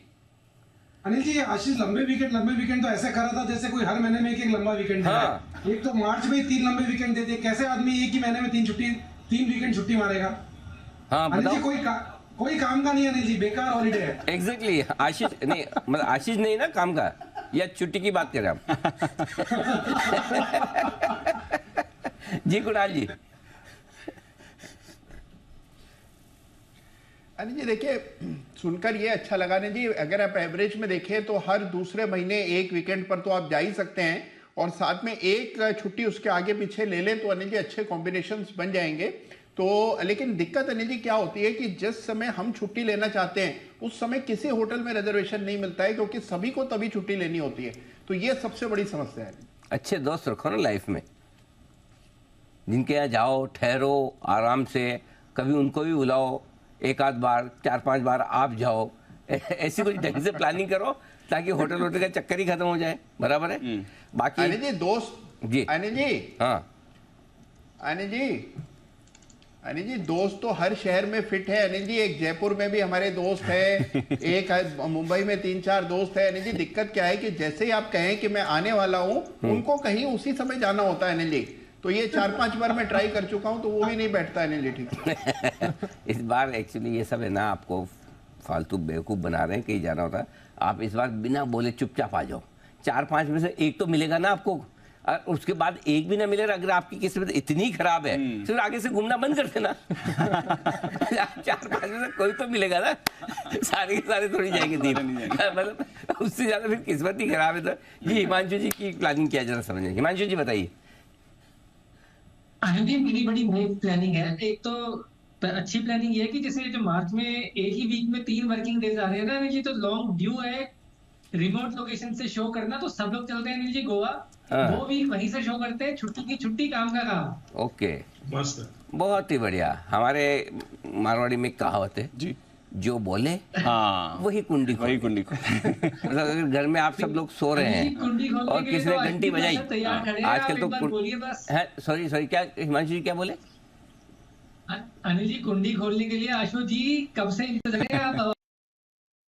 हमारे वैसे सिस्टम है कि आपने नॉक किया, बेल बजाई, हाँ जिसने हाँ बोल दिया उसी को, भले ही टेम्परेचर आपका माइनस में चल रहा हो, 2 डिग्री माइनस हो, 4 डिग्री राजस्थान की एकदम तगड़ी वाली ठंड हो, रजाई में से निकल के आपको ही करना पड़ेगा। सो आपको किससे करवाना है ये आपका लुकआउट है। Himanshu ji, for us you are the sole representative of the whole panel to decide and execute this program. बिल्कुल बराबर है। हिमांशु जी के मजबूत कदमों पर ये भारी जिम्मेदारी दी जाती है आगे बढ़ने। देखो क्या होता है, आजकल जमाना ऐसा ही है, जो ऑब्वियस है उनको कोई जिम्मेदारी नहीं दी जाती, जिनके ऊपर पता नहीं होता कि इनको भी मिल सकती है जिम्मेदारी, उसी को दी जाती है। देख लो तीनों चीफ मिनिस्टर कैसे बने। हाँ, आशु जी का तो सबको पता है, आशु जी पुराने दिग्गज नेता है, उनको तो ये जिम्मेदारी मिली जाएगी। उनको नहीं दी जाएगी, नए किसी के खिलाड़ी अननोन फेस को दी जाएगी। तो हिमांशु जी आपके जिम्मे ये जिम्मेदारी। चलिए, तो लंबी छुट्टियों का आनंद लीजिए, प्लानिंग कीजिए और अच्छे से कीजिए अभी से, ताकि प्लानिंग करेंगे, टिकट्स करेंगे तो टिकट्स ठीक ठाक सस्ती भी हो जाएगी, बुकिंग ढंग से मिल जाएगी। और जब लंबे वीकेंड हो तो सबको जाना है, तो इसलिए मारामारी ज़्यादा रहेगी, ध्यान रखिए। चलिए आइए, सचिन जी तैयार हैं कॉल के साथ, बिगुल उनके लिए BTS WT।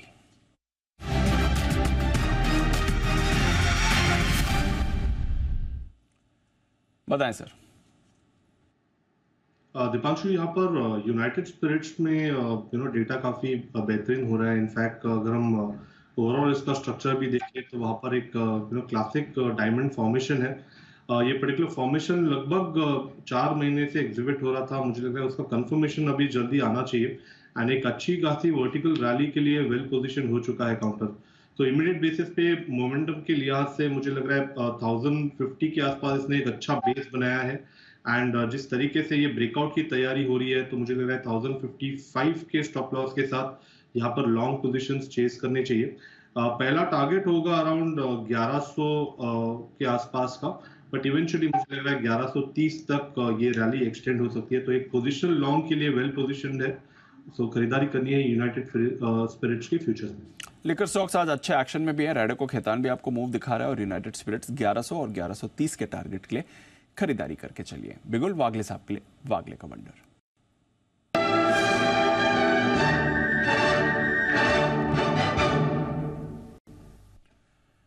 बताएं सर। तो फर्टिलाइजर का पैटर्न मुझे अच्छा लग रहा है। 363 के पार निकला है ये, 363 40 50 का करंट भाव है। मुझे लगता है 4 रुपए का स्टॉप लॉस है। 359 का के नीचे जाता है तो काट ले, तो रिस्क 4 रुपए की होगी, लगभग 1.25% की। मुझे लगता है ये 375 तक ये मूव में जाना चाहिए, जो 1 से 2 दिन में हो सकता है। शायद ये कल के दिन में ही 372 टू 375 तक जा सकता है। 372 और 375 के टारगेट के लिए चंबल फर्टिलाइजर पर करें खरीदारी, यह है वागले साहब की राय इस समय। हिमांशु जी के पास चलते हैं। हिटमैन हिमांशु।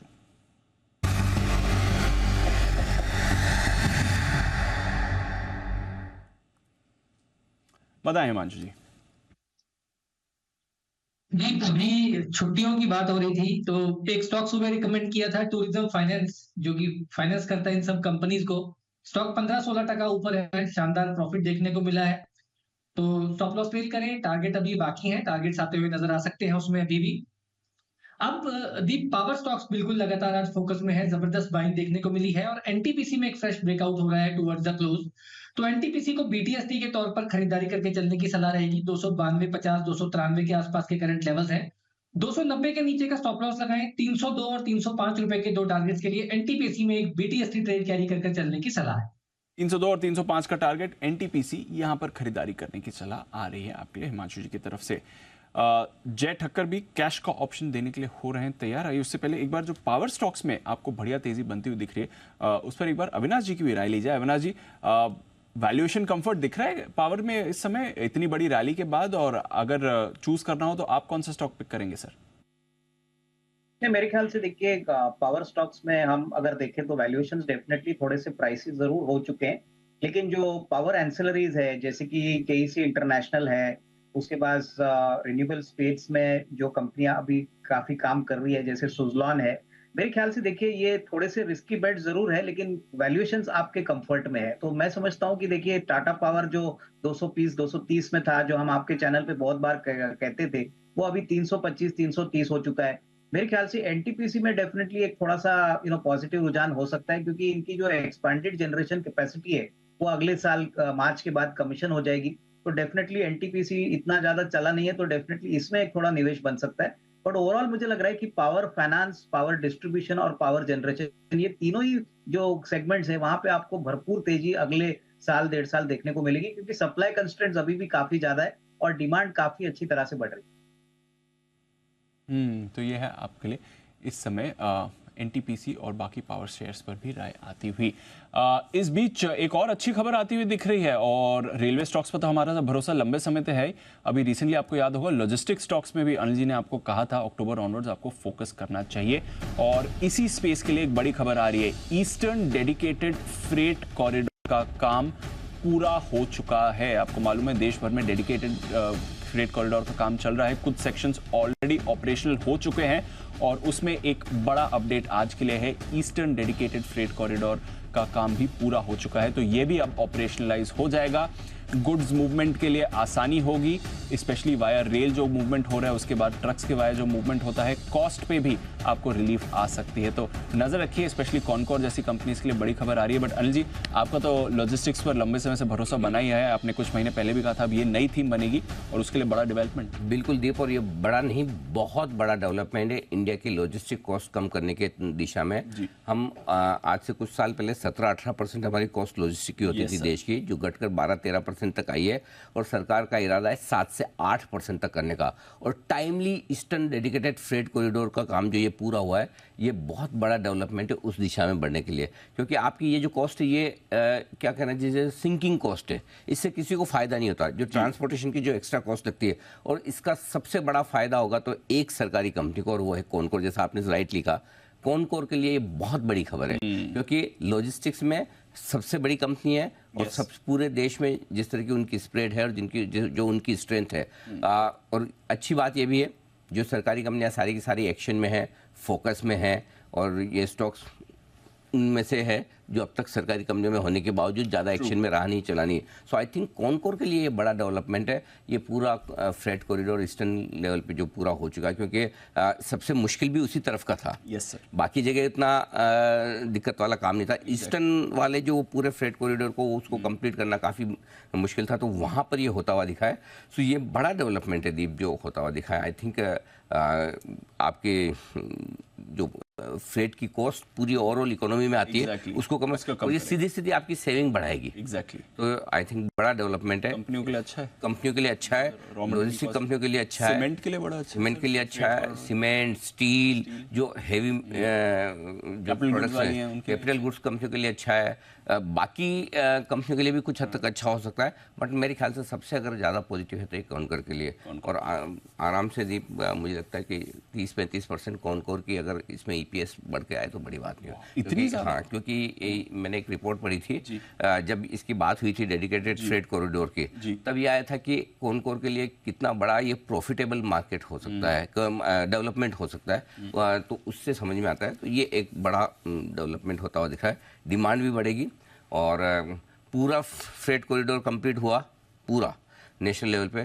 तो कॉनकोर का EBITDA डबल भी हो सकता है। वाओ, इतना बड़ा डेवलपमेंट कॉनकोर के लिए। आई एम श्योर कल आप देखेंगे, कल परसों जब भी लोग देखेंगे इस पे रिपोर्ट्स आएगी तो समझ में आएगा कि बड़े FI ब्रोकरेज इसको कैसे देखते हैं। बट ये बड़ा है डेवलपमेंट, रेवेन्यू और प्रॉफिट के लिए आज से कॉनकोर के लिए, इसमें कोई डाउट नहीं। बिल्कुल जबरदस्त डेवलपमेंट है। एक बार चार्ट पर भी राय ले ली जाए, क्योंकि कॉनकोर स्पाइक कर रहा है खबर के आने के बाद। कुणाल जी, कॉनकोर जरा चार्ट भी देखें सर, पहले भी आपसे बात हो चुकी है और खबर के बाद तो और अच्छे मूवमेंट आ रहा है इसमें। देखिए, जबरदस्त अप ट्रेंड यहाँ पर चल रहा है दीपांशु। सारे एवरेजेस के ऊपर स्टॉक ट्रेड कर रहा है और एक शानदार 45 डिग्री के एंगल पर स्टॉक लगातार नए हाइस बना रहा है। एक ब्रेकआउट हुआ था 750 के आसपास, मैंने और राकेश जी ने तब खरीदारी की भी राय दी थी। उसके बाद से तेजी बनी हुई है और अभी भी मुझे लगता है कि और इसमें दम बाकी है।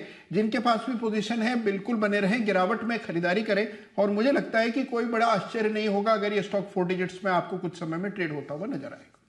कॉनकोर तो एक ऑब्वियस विनर है ही, बट अनिल जी पूरे लॉजिस्टिक स्पेस का भी इसको फायदा मिलना चाहिए, क्योंकि इवेंचुअली रेल से लास्ट माइल कनेक्टिविटी तो पूरे लॉजिस्टिक स्पेस को बिल्कुल दीप। वैसे देखा जाए तो ओवरऑल लॉजिस्टिक कंपनियों के लिए ये अच्छी खबर है, चाहे वो टीवीएस सप्लाई चेन हो, ओलकाल्को लॉजिस्टिक है, गति है, ब्लू डार्ट है, आपके जो कंपनियां हैं, डिलीवरी है, इन सब के लिए, क्योंकि इवेंचुअली फ्रेट कॉरिडोर से जाने के बाद भी इनके लिए तो इनके लिए समय बचेगा। आई डोंट नो एग्जैक्टली बाकी कंपनियों को कितना फायदा होगा, वो देखने वाली बात है।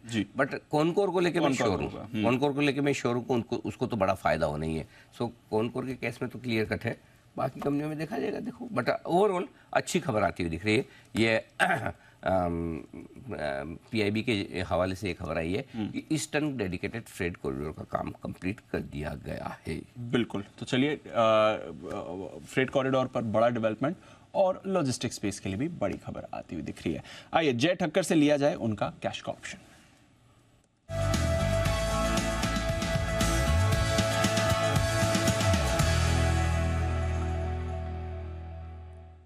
बताएं जय। दीप, सुबह तो बैंक निफ्टी का कॉल दिया था 48 पर, वो तो ट्रिपल हो गया था, अभी भी डबल चल रहा है एंड ट्रिपल हो गया था। और अब मिड कैप निफ्टी, इसका 10,100 के स्ट्राइक का कॉल ऑप्शन खरीदना है दीप। 18 दिसंबर की एक्सपायरी का, दैट इज नेक्स्ट मंडे की एक्सपायरी का 55 रुपए पर ये ट्रेड कर रहा है दीप। 55 रुपए पर खरीदे 10,100 के स्ट्राइक का मिड कैप निफ्टी का कॉल ऑप्शन। एंड यहाँ पे आपको स्टॉप लॉस लगाना होगा एट 24 रुपए पर आप लगाइए एक स्टॉप लॉस। टारगेट्स आपके दीप ऊपर में बन रहे हैं। 94 पहला टारगेट रहेगा, 113 दूसरा टारगेट रहेगा। सो 94 एंड 113 ये दो टारगेट्स के लिए आप 10,100 के स्ट्राइक का out of the money option है दीप। एज ऑफ नाउ अगर हम देखें तो मिड कैप निफ्टी लगभग 10,075 के आसपास ट्रेड कर रहा है, जो हिसाब से ये कुछ दिनों की रेंज बनी हुई है 9900 10,000 की जो रेंज बनी हुई थी दीप मिड कैप निफ्टी में, इसमें से ब्रेकआउट आज फाइनली आया और एक 1% अप है आज। जहाँ देखे कि निफ्टी बैंक निफ्टी साइडवेज है, तो एक अच्छा मोमेंटम यहाँ पे बना हुआ है। I think next target on the upside comes to 10,200। Okay, तो मिड कैप पर जय का भरोसा है। 10,200 आपके लिए अगला टारगेट निकल कर आ रहा है मिड कैप सिलेक्ट इंडेक्स के लिए, और अच्छी तेजी यहाँ पर बन भी रही है। सुमित जी के पास चलते हैं, सुमित के सुपर हिट के लिए।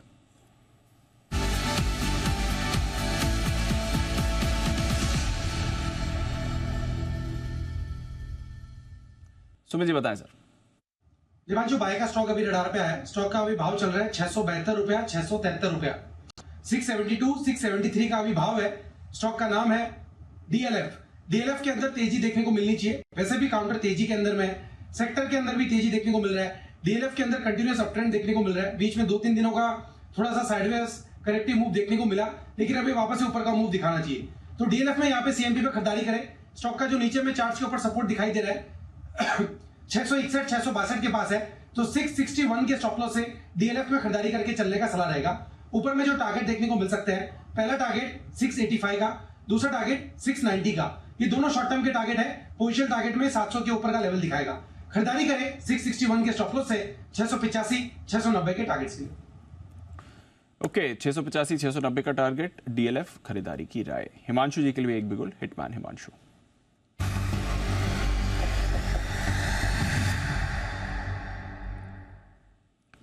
बताएं हिमांशु जी।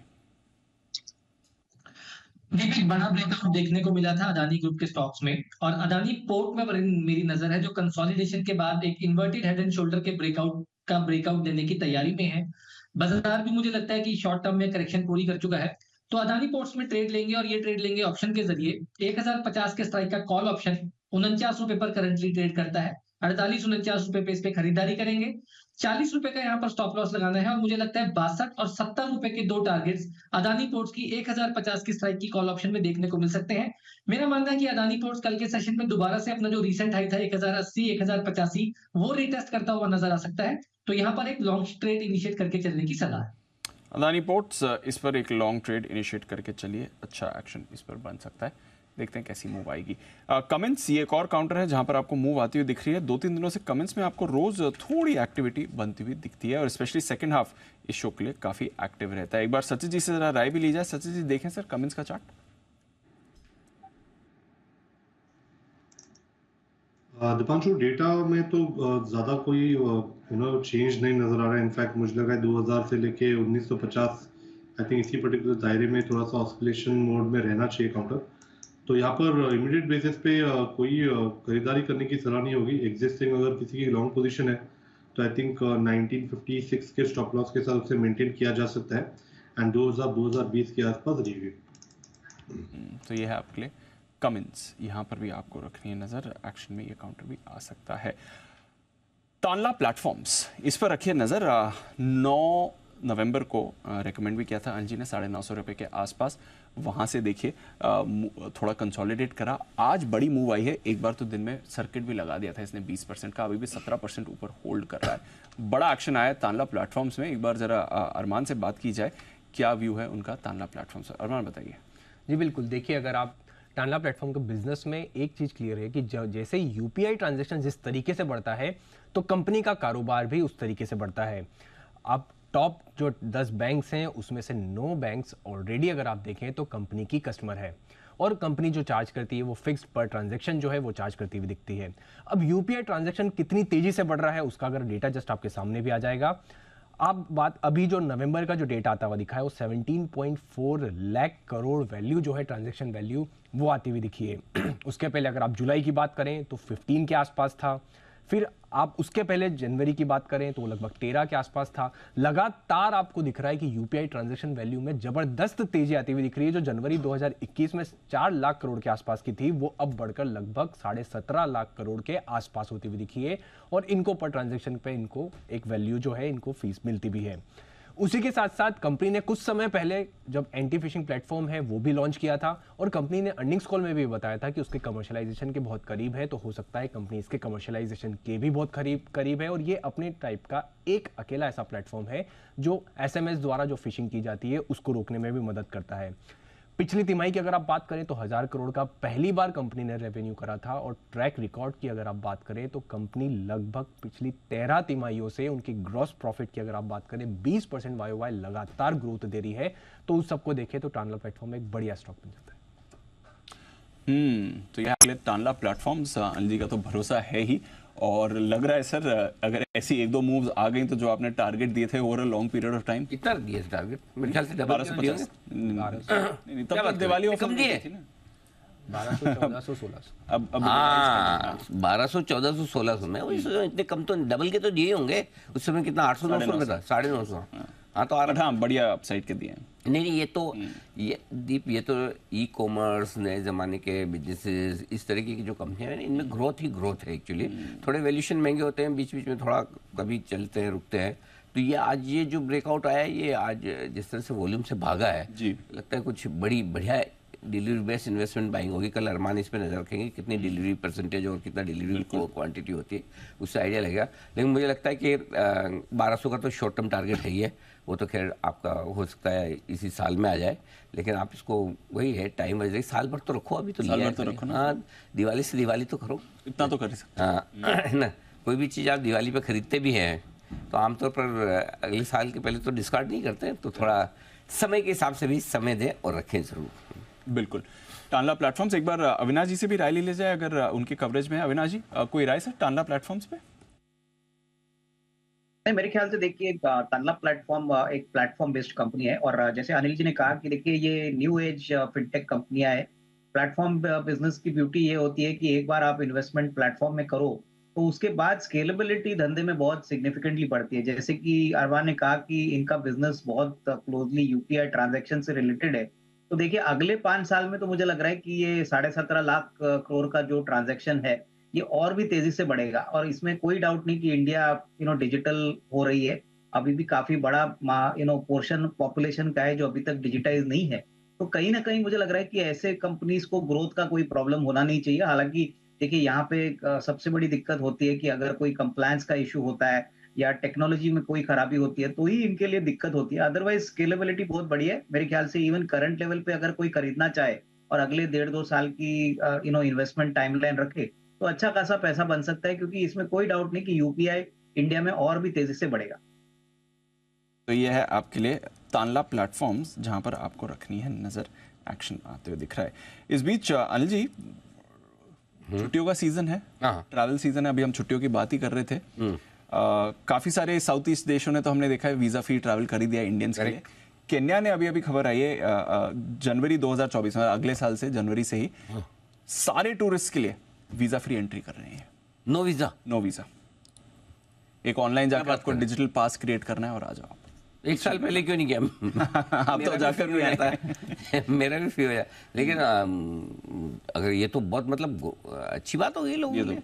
अच्छा जिन जिन लोगों ने केन्या नहीं देखा प्लीज जरूर जाइए, देखिए। आपको बड़ा पसंद आया ना? बहुत बढ़िया है, वाइल्ड लाइफ देखने लायक है वहाँ पे। और मसाई मारा वहाँ एक जो जगह है जहाँ पर मतलब आराम से ऐसे शेर वेर सब जानवर घूमते हुए, हाँ मतलब 200-500 जेबरा, ये सारे इस तरह के मतलब एक साथ मिलेंगे, ऐसा मतलब पूरा खानदान ढूंढना नहीं पड़ेगा। ऐसा नहीं, ऐसा लगा कि देखो एक आध दिख गया, ऐसा नहीं। 50-100 एक साथ दिखते हैं। शेर तो 4-5 ही दिखते हैं, मतलब शेर वेर इतने नहीं दिखेंगे। लेकिन बाकी हिप्पोज, राइनोज, ये सब ऐसे मतलब 50-50 हिप्पोज पड़े ऐसे पानी में, ऐसा एकदम मस्त एकदम। और किसी को अगर आप में से किसी को जाना तो I can make your itinerary.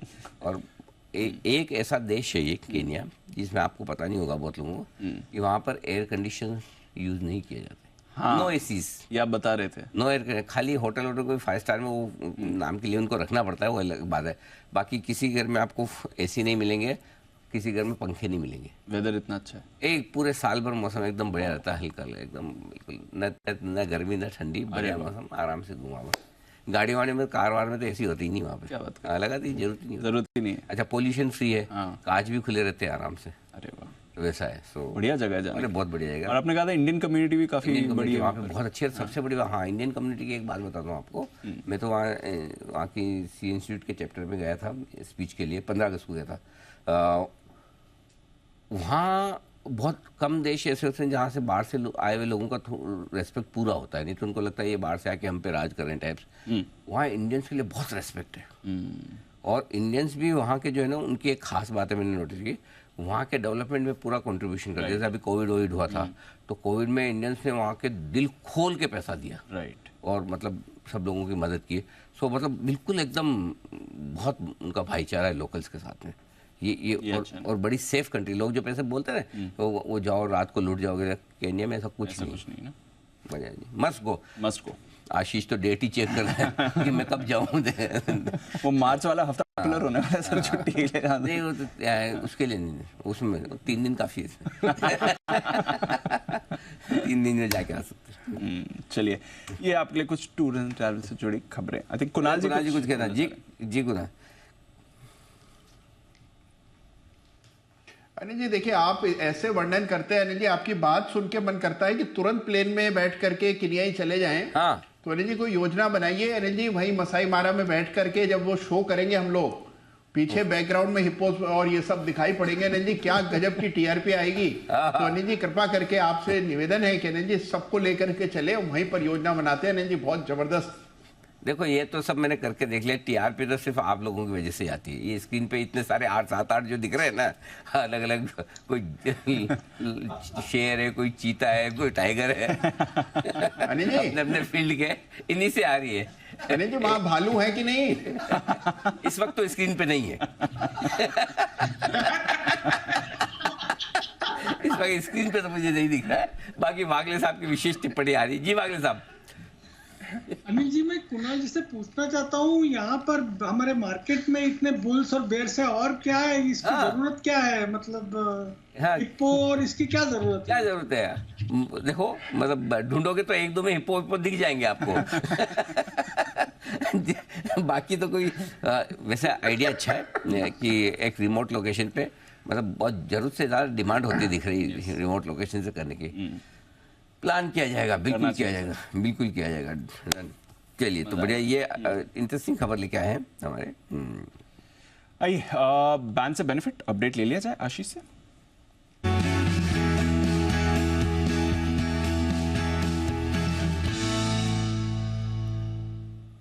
आशीष बताइए क्या कुछ हो सकता है? 8 स्टॉक्स हैं बैन लिस्ट में। दीपांशु, काफी लंबे समय के बाद मैं कहना चाहता हूं कि कोई भी अपडेट नहीं है, कोई भी स्टॉक ऐसा नहीं है जो एंट्री कर रहा है, जो एग्जिट कर रहा है। अच्छा, एग्जिट करने के लिए भी अगर आप देखें तो मैं रिफ्रेश ही करके देख रहा था काफी देर से, सेल की पोजीशन जो है कम हो रही है, लेकिन 80% से नीचे नहीं है, और जब तक 80% से नीचे नहीं आएंगी कंफर्मेशन हमें मिलेगा नहीं। अभी फिलहाल 81.8% है, तो ये स्टॉक बैन में बना रहेगा। लेकिन क्योंकि आ गया हूं तो एक बार सबके नाम आपको बता देता हूं।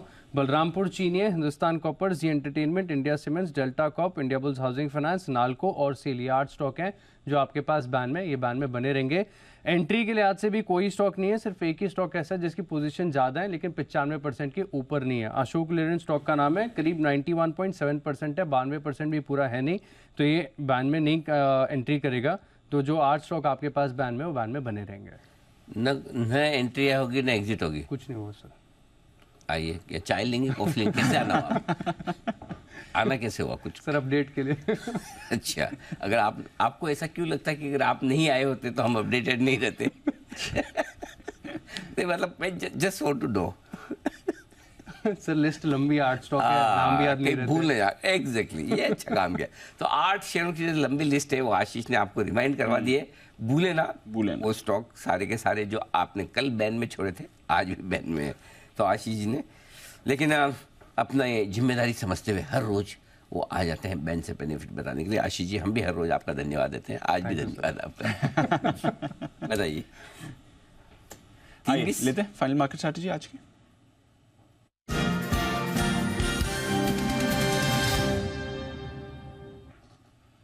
सब कुछ ठीक है अनिल जी, आज शाम फेड पॉलिसी का इंतजार है, देखते हैं क्या कमेंट्री आती है। 50 पॉइंट ऊपर डाउ फ्यूचर्स, 25 पॉइंट ऊपर नैस्डैक फ्यूचर्स आपको दिख रहा है। यूरोप में ठीक ठाक एक्शन है, रुपया रेंज में है, कच्चे तेल पर दबाव है, कमोडिटी बाजार भी स्टेबल है। क्या करके जाना है सर? तेजी रिस्क एक ही। आज रात को फेड की मीटिंग है, 4 दिन से अमेरिकी बाजार बढ़े हुए, तो अगर आपको रिस्क कम रखनी है तो कोई बात नहीं, कल सुबह आके देखें। लेकिन जिस तरह से मजबूती से बाजार बंद हो रहे हैं, 20,900 को होल्ड कर रहे हैं क्लोजिंग बेसिस पे, और बैंक निफ्टी भी 47,000 के ऊपर है, तो कोई टेंशन वाली बात तो बिल्कुल भी मुझे लगती नहीं। मैंने आज सुबह भी आपको कहा था 20,850 के नीचे बंद हो आज तो आपको तनाव में आना है, और 46,800 के नीचे निफ्टी, बैंक निफ्टी बंद हो तो तनाव में आना है। तो दोनों ही लेवल इंट्राडे में गए जरूर, लेकिन बिल्कुल उसके अच्छे खासे ऊपर, आप लगभग 100 पॉइंट ऊपर उस लेवल से आप बंद हो रहे हैं निफ्टी में ऊपर। बैंक निफ्टी में भी वहां से लगभग 250 पॉइंट 300 पॉइंट ऊपर बंद हो रहे हैं, तो कुशन है आपके पास में। लेकिन फिर भी बड़ी इवेंट के पहले आपको रिस्क नहीं लेना, तो नया पोजीशन ना खरीदें। है पोजीशन और आप हेज करना चाहें तो 20,700 के पुट से हेज कर सकते हैं, और यहाँ 46,800 के पुट से आप हेज कर सकते हैं। फ्रेश पोजीशन बनाने की राय आज नहीं है, और अगर पुरानी है तो होल्ड कर सकते हैं। सिंपल। फ्रेश नहीं बनाए और फिर भी किसी को बनाना ही कि बढ़िया क्लोजिंग मिल रही है मैं तो लेके ही जाऊंगा, तो फिर एक ही कंडीशन पे कल 20,700 मिले तो आप और ऐड करने के बारे में सोचेंगे, 46,800 मिले तो आप कल और ऐड करने के बारे में सोचेंगे। ऐसा आपके मन में आता है तो फिर आप बिल्कुल लेके जा सकते हैं, कोई दिक्कत नहीं। गॉट इट, ये है आपके लिए अनिल जी की राय। कोई परेशानी नहीं है, बड़ा इवेंट है तो थोड़ा अपनी पोजीशन हल्की रखें तो ठीक है, हेज रखें तो ठीक है, बट वैसे बाजार का मूड माहौल अच्छा है और हम भी पूरी रिकवरी के साथ पॉजिटिव टेरिटरी में क्लोज होने के लिए तैयार हैं। आइए जय के पास चलते हैं जैकपॉट के लिए।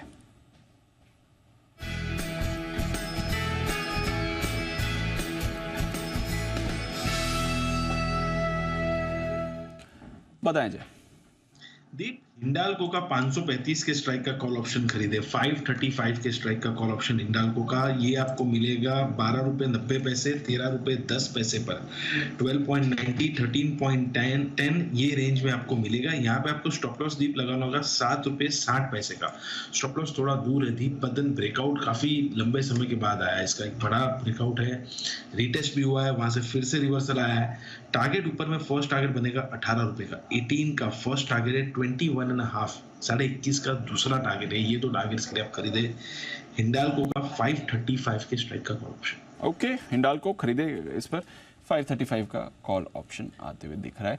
स्टॉक में भी आपको अच्छा मोमेंटम दिखा है। कुछ बैन लिस्ट वाले स्टॉक्स भी मूव कर रहे हैं, हालांकि जैसे आशीष ने बताया बैन में कुछ बदलाव नहीं होगा, बट इंडिया बुल्स हाउसिंग में अच्छा आपको एक्शन दिख रहा है, हिंदुस्तान कॉपर में आपको अच्छा एक्शन आते हुए दिख रहा है। हिंडाल्को की बात करी जय ने, नैल्को पर भी आपको एक मूव आती दिख रही है, एक और स्टॉक जो बैन लिस्ट में है बट यहाँ पर भी एक्शन आपको आते हुए दिख रहा है। और एक और बैन लिस्ट वाला स्टॉक 3.25% ऊपर सेल, ये भी आपको मूवमेंट दिखा रहा है। तो बैन के सारे मेटल काउंटर्स हैं बट अच्छी मूव यहाँ पर आपको आती हुई दिख रही है।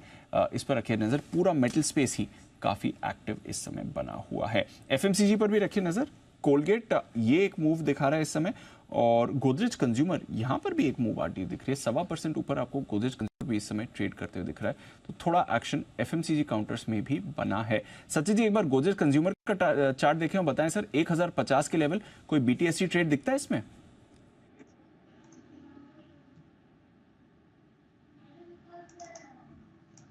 दीपांशु, यहाँ पर इमीडिएट बेसिस पे तो 1040 के आसपास का एक बेस रेट कंफर्मेशन हुआ है, बट मुझे लग रहा है मोमेंटम काफी क्लियर डायरेक्शनल मूव अनलॉक होगी 1065 के ऊपर। तो आई थिंक एक लेवल के बाद मुझे लग रहा है मोमेंटम को चेस करना चाहिए। इमीडिएट बेसिस पे अगर आप ट्रेडिंग के लिहाज से पोजीशन बनाना चाहते हो तो स्टॉप लॉस आप 1040 पे ही लगाएं। आपके लिए गोदरेज कंज्यूमर। अविनाश जी, FMCG पर कोई राय? आज हमने देखा ITC कल एनालिस्ट कॉल के बाद कुछ अच्छी रिपोर्ट्स भी आई थी, कोई व्यू? नहीं, बिल्कुल, देखिए ITC में ये बताया जा रहा है कि 80 से 100 बेसिस पॉइंट की मार्जिन में इंप्रूवमेंट आएगी। और सबसे बड़ी बात, रूरल मार्केट में अगर डिमांड वापस आता है तो definitely not only ITC but Lever, उसके बाद GCPL, ऐसे स्टॉक्स में डेफिनेटली एक अच्छा मोमेंटम आपको देखने को मिलेगा। तो डेफिनेटली टेलविंड्स तो काफी अच्छे हैं, लेकिन Q3 के बाद मुझे लगता है कि क्लियरली एक असेसमेंट लिया जा सकता है। लेकिन डेफिनेटली अगर किसी को खरीदना है तो ITC एक अच्छा विकल्प हो सकता है। ITC में होटल का शेयर भी मिलने वाला है, तो वो भी एक थोड़ा वैल्यू ट्रिगर पॉइंट रहेगा। बट मार्जिन इंप्रूवमेंट अगर तीसरे क्वार्टर में देखने को मिलता है तो मेरे ख्याल से अच्छी खासी कमाई होगी। हालांकि स्टॉक ऑलरेडी बढ़ चुका है, बट मेरे ख्याल से कोई भी गिरावट आती है तो खरीदने का मौका समझ। ओके, तो यह है आपके लिए ITC और बाकी FMCG जहां पर आपको रखनी है नजर। आइए फिर क्लोजिंग की तरफ बढ़ते हैं। अच्छा एक्शन वाला दिन रहा है। फर्स्ट हाफ में आज आपने कंसोलिडेशन देखा, सेकंड हाफ में अच्छी मूव आई है। तो 1-1.5 दिन की कंसोलिडेशन के बाद बाजार फिर से बाउंस बैक के साथ पॉजिटिव टेरिटरी में क्लोज करने को है तैयार। निफ्टी आपका 20,950 के ऊपर क्लोजिंग देगा, बैंक निफ्टी आपका 47,100 के ऊपर क्लोजिंग देने को तैयार है। बट निफ्टी के अलावा आज ब्रॉडर मार्केट का एक्शन शानदार रहा है। 1% ऊपर आपका मिड और स्मॉल कैप इंडेक्स बंद हो रहा है, यहां पर ज्यादा बड़ी रिकवरी आई है।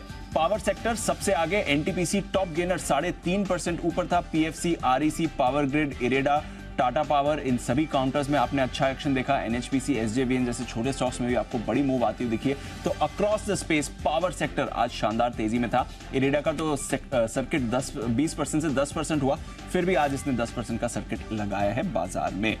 अदानी पोर्ट्स में अच्छी move I, hero MotoCorp positive था, आइशर मोटर्स में खरीदारी थी, एमएनएम में भी आपने मूवमेंट देखा है, बजाज ऑटो भी आपको मूव दिखा रहा था, टाटा मोटर्स भी पॉजिटिव बंद हुआ। तो ऑटोज में भी अच्छा बाउंस बैक आया। टुवर्ड्स एंड थोड़ा हमने एफएमसीजी में भी मूव आती हुई देखी। नरमी थी आईटी में, टीसीएस इन्फी दोनों करीब 2% फिसले हैं। एक्सिस बैंक बड़ी ब्लॉक डील के बाद ये 1.5% कमजोर था। बजाज फाइनेंस और बजाज फिनसर्व पर आपने प्रेशर देखा है। जेएसडब्ल्यू स्टील, कोल इंडिया, यहां पर भी आपने थोड़ी वीकनेस बनती हुई देखी है। वायदा कारोबार में आरईसी पीएफसी के अलावा जीएमआर एयरपोर्ट जबरदस्त एक्शन में था। Stock of the day HPCL ने कमाल किया है, 5% की छलांग इसने लगाई है। एनएमडीसी, बायोकॉन, यहां पर अच्छा एक्शन था। टीवीएस मोटर्स 2000 के ऊपर आपके गया है और उसके ऊपर ही क्लोजिंग देने को तैयार है। इसके अलावा सेल, ये भी अच्छा एक्शन में था। आशुजी की पिक, ट्रेंड, यहां पर अच्छी मूव दिखी है। Piramal enterprises, Auro pharma, Alkem laboratories, bank of Baroda, यहां पर भी अच्छा एक्शन है। Towards and Hindalco, NALCO, Hindustan copper, यहां पर भी आपको एक स्पाइक आते हुए दिखा है। तो Anil ji, all's well that ends well sir. Fed की पॉलिसी आने वाली है, उससे पहले हमारे बाजार तो बढ़िया मूड माहौल में बंद होते हुए दिखे हैं। मिड और स्मॉल कैप अच्छी रिकवरी के साथ और इंडेक्स लेवल पर भी आप देख रहे हैं ऑलमोस्ट डेज हाई के आसपास क्लोजिंग आती हुई दिख रही है। तो बड़े इवेंट से पहले अच्छे मूड में बाजार क्लोजिंग दिखा रहे हैं। बिल्कुल अच्छी मजबूत क्लोजिंग होती हुई दिखी है बाजार के, और रिकवरी जो आई है स्मार्ट पूरी स्क्रीन पर, वो काबिल तारीफ है। संकेत आज सारे अच्छे ही थे, लेकिन फिर भी बाजारों में प्रॉफिट बुकिंग जो है, उस प्रॉफिट बुकिंग का फायदा इन्वेस्टर्स ने खरीदारी करने के तौर पर उठाया। और सबसे बड़ी बात देखिए दीप, बाकी सब छोड़िए, मिड कैप इंडेक्स देखिए, माय गुडनेस, 1% ऊपर मिड कैप इंडेक्स। जरा मिड कैप इंडेक्स लाइए, देखिए वहां पर जो तेजी बनी है वो काबिल तारीफ है। स्मॉल कैप इंडेक्स आप देखिए 130 पॉइंट ऊपर बंद होता हुआ दिखा है, इसको कहते हैं तेजी।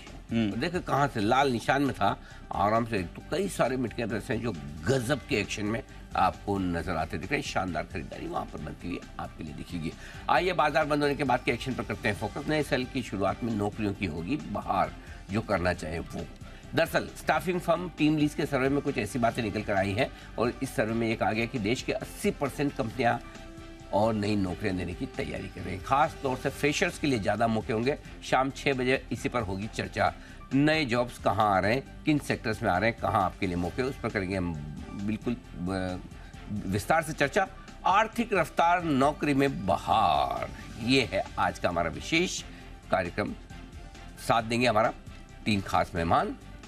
बाला सुब्रमण्यम ए, वीपी और business head team lease, flexible के फाउंडर और सीईओ कार्तिक श्रीधरन, फिरोज खंबाटा साहब, चेयरमैन कमेटी अफर्मेटिव CII, इन तीनों से करेंगे हम मुलाकात आज शाम 6 बजे। कई बार अच्छी प्लानिंग करने के बावजूद आपके जो टारगेट जो हैं, जो ऑब्जेक्टिव हैं, गोल्स हैं, उनके लिए पैसे कम पड़ जाते हैं। आज बताएंगे कि निवेश के लिए SIP तय करते समय किन बातों को ध्यान में रखना चाहिए, और किसी महीने अगर आप SIP ना कर पाए, मिस कर जाए, तो क्या करना चाहिए, और SIP को कितने समय के लिए बढ़ाते रहें, किसने अमाउंट से शुरू करें, इन सब पर करेंगे चर्चा। छोटी SIP, बड़ा मुनाफा। हमारा साथ देंगे हेमंत रुस्तगी साहब, CEO वाइज इन्वेस्ट, और कीर्तन शाह साहब, CEO प्रूडेंस वेल्थ, इन सब से करेंगे मुलाकात।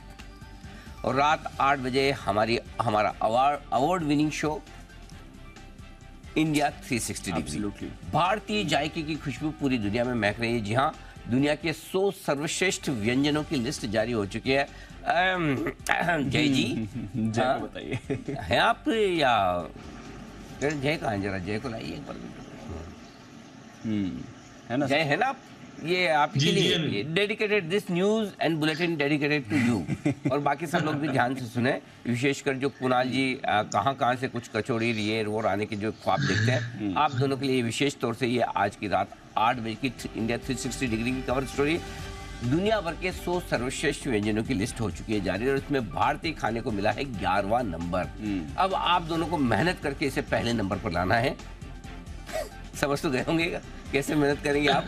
आज इंडिया 360 डिग्री की कवर स्टोरी में इसी पर चर्चा होगी। जानेंगे कि टेस्ट एटलस की इस लिस्ट में भारत को इस रैंक तक पहुंचाने में किस डिश ने ज्यादा भूमिका निभाई है, कौन सा ऐसा खाना है जो ज्यादा पसंद आ रहा है। भारतीय खाना, सारा जहां दीवाना, ये है आज की हमारी कवर स्टोरी। कोई फायदा नहीं इधर उधर की फालतू खबरें देखेंगे, पॉलिटिक्स वाली ये वो।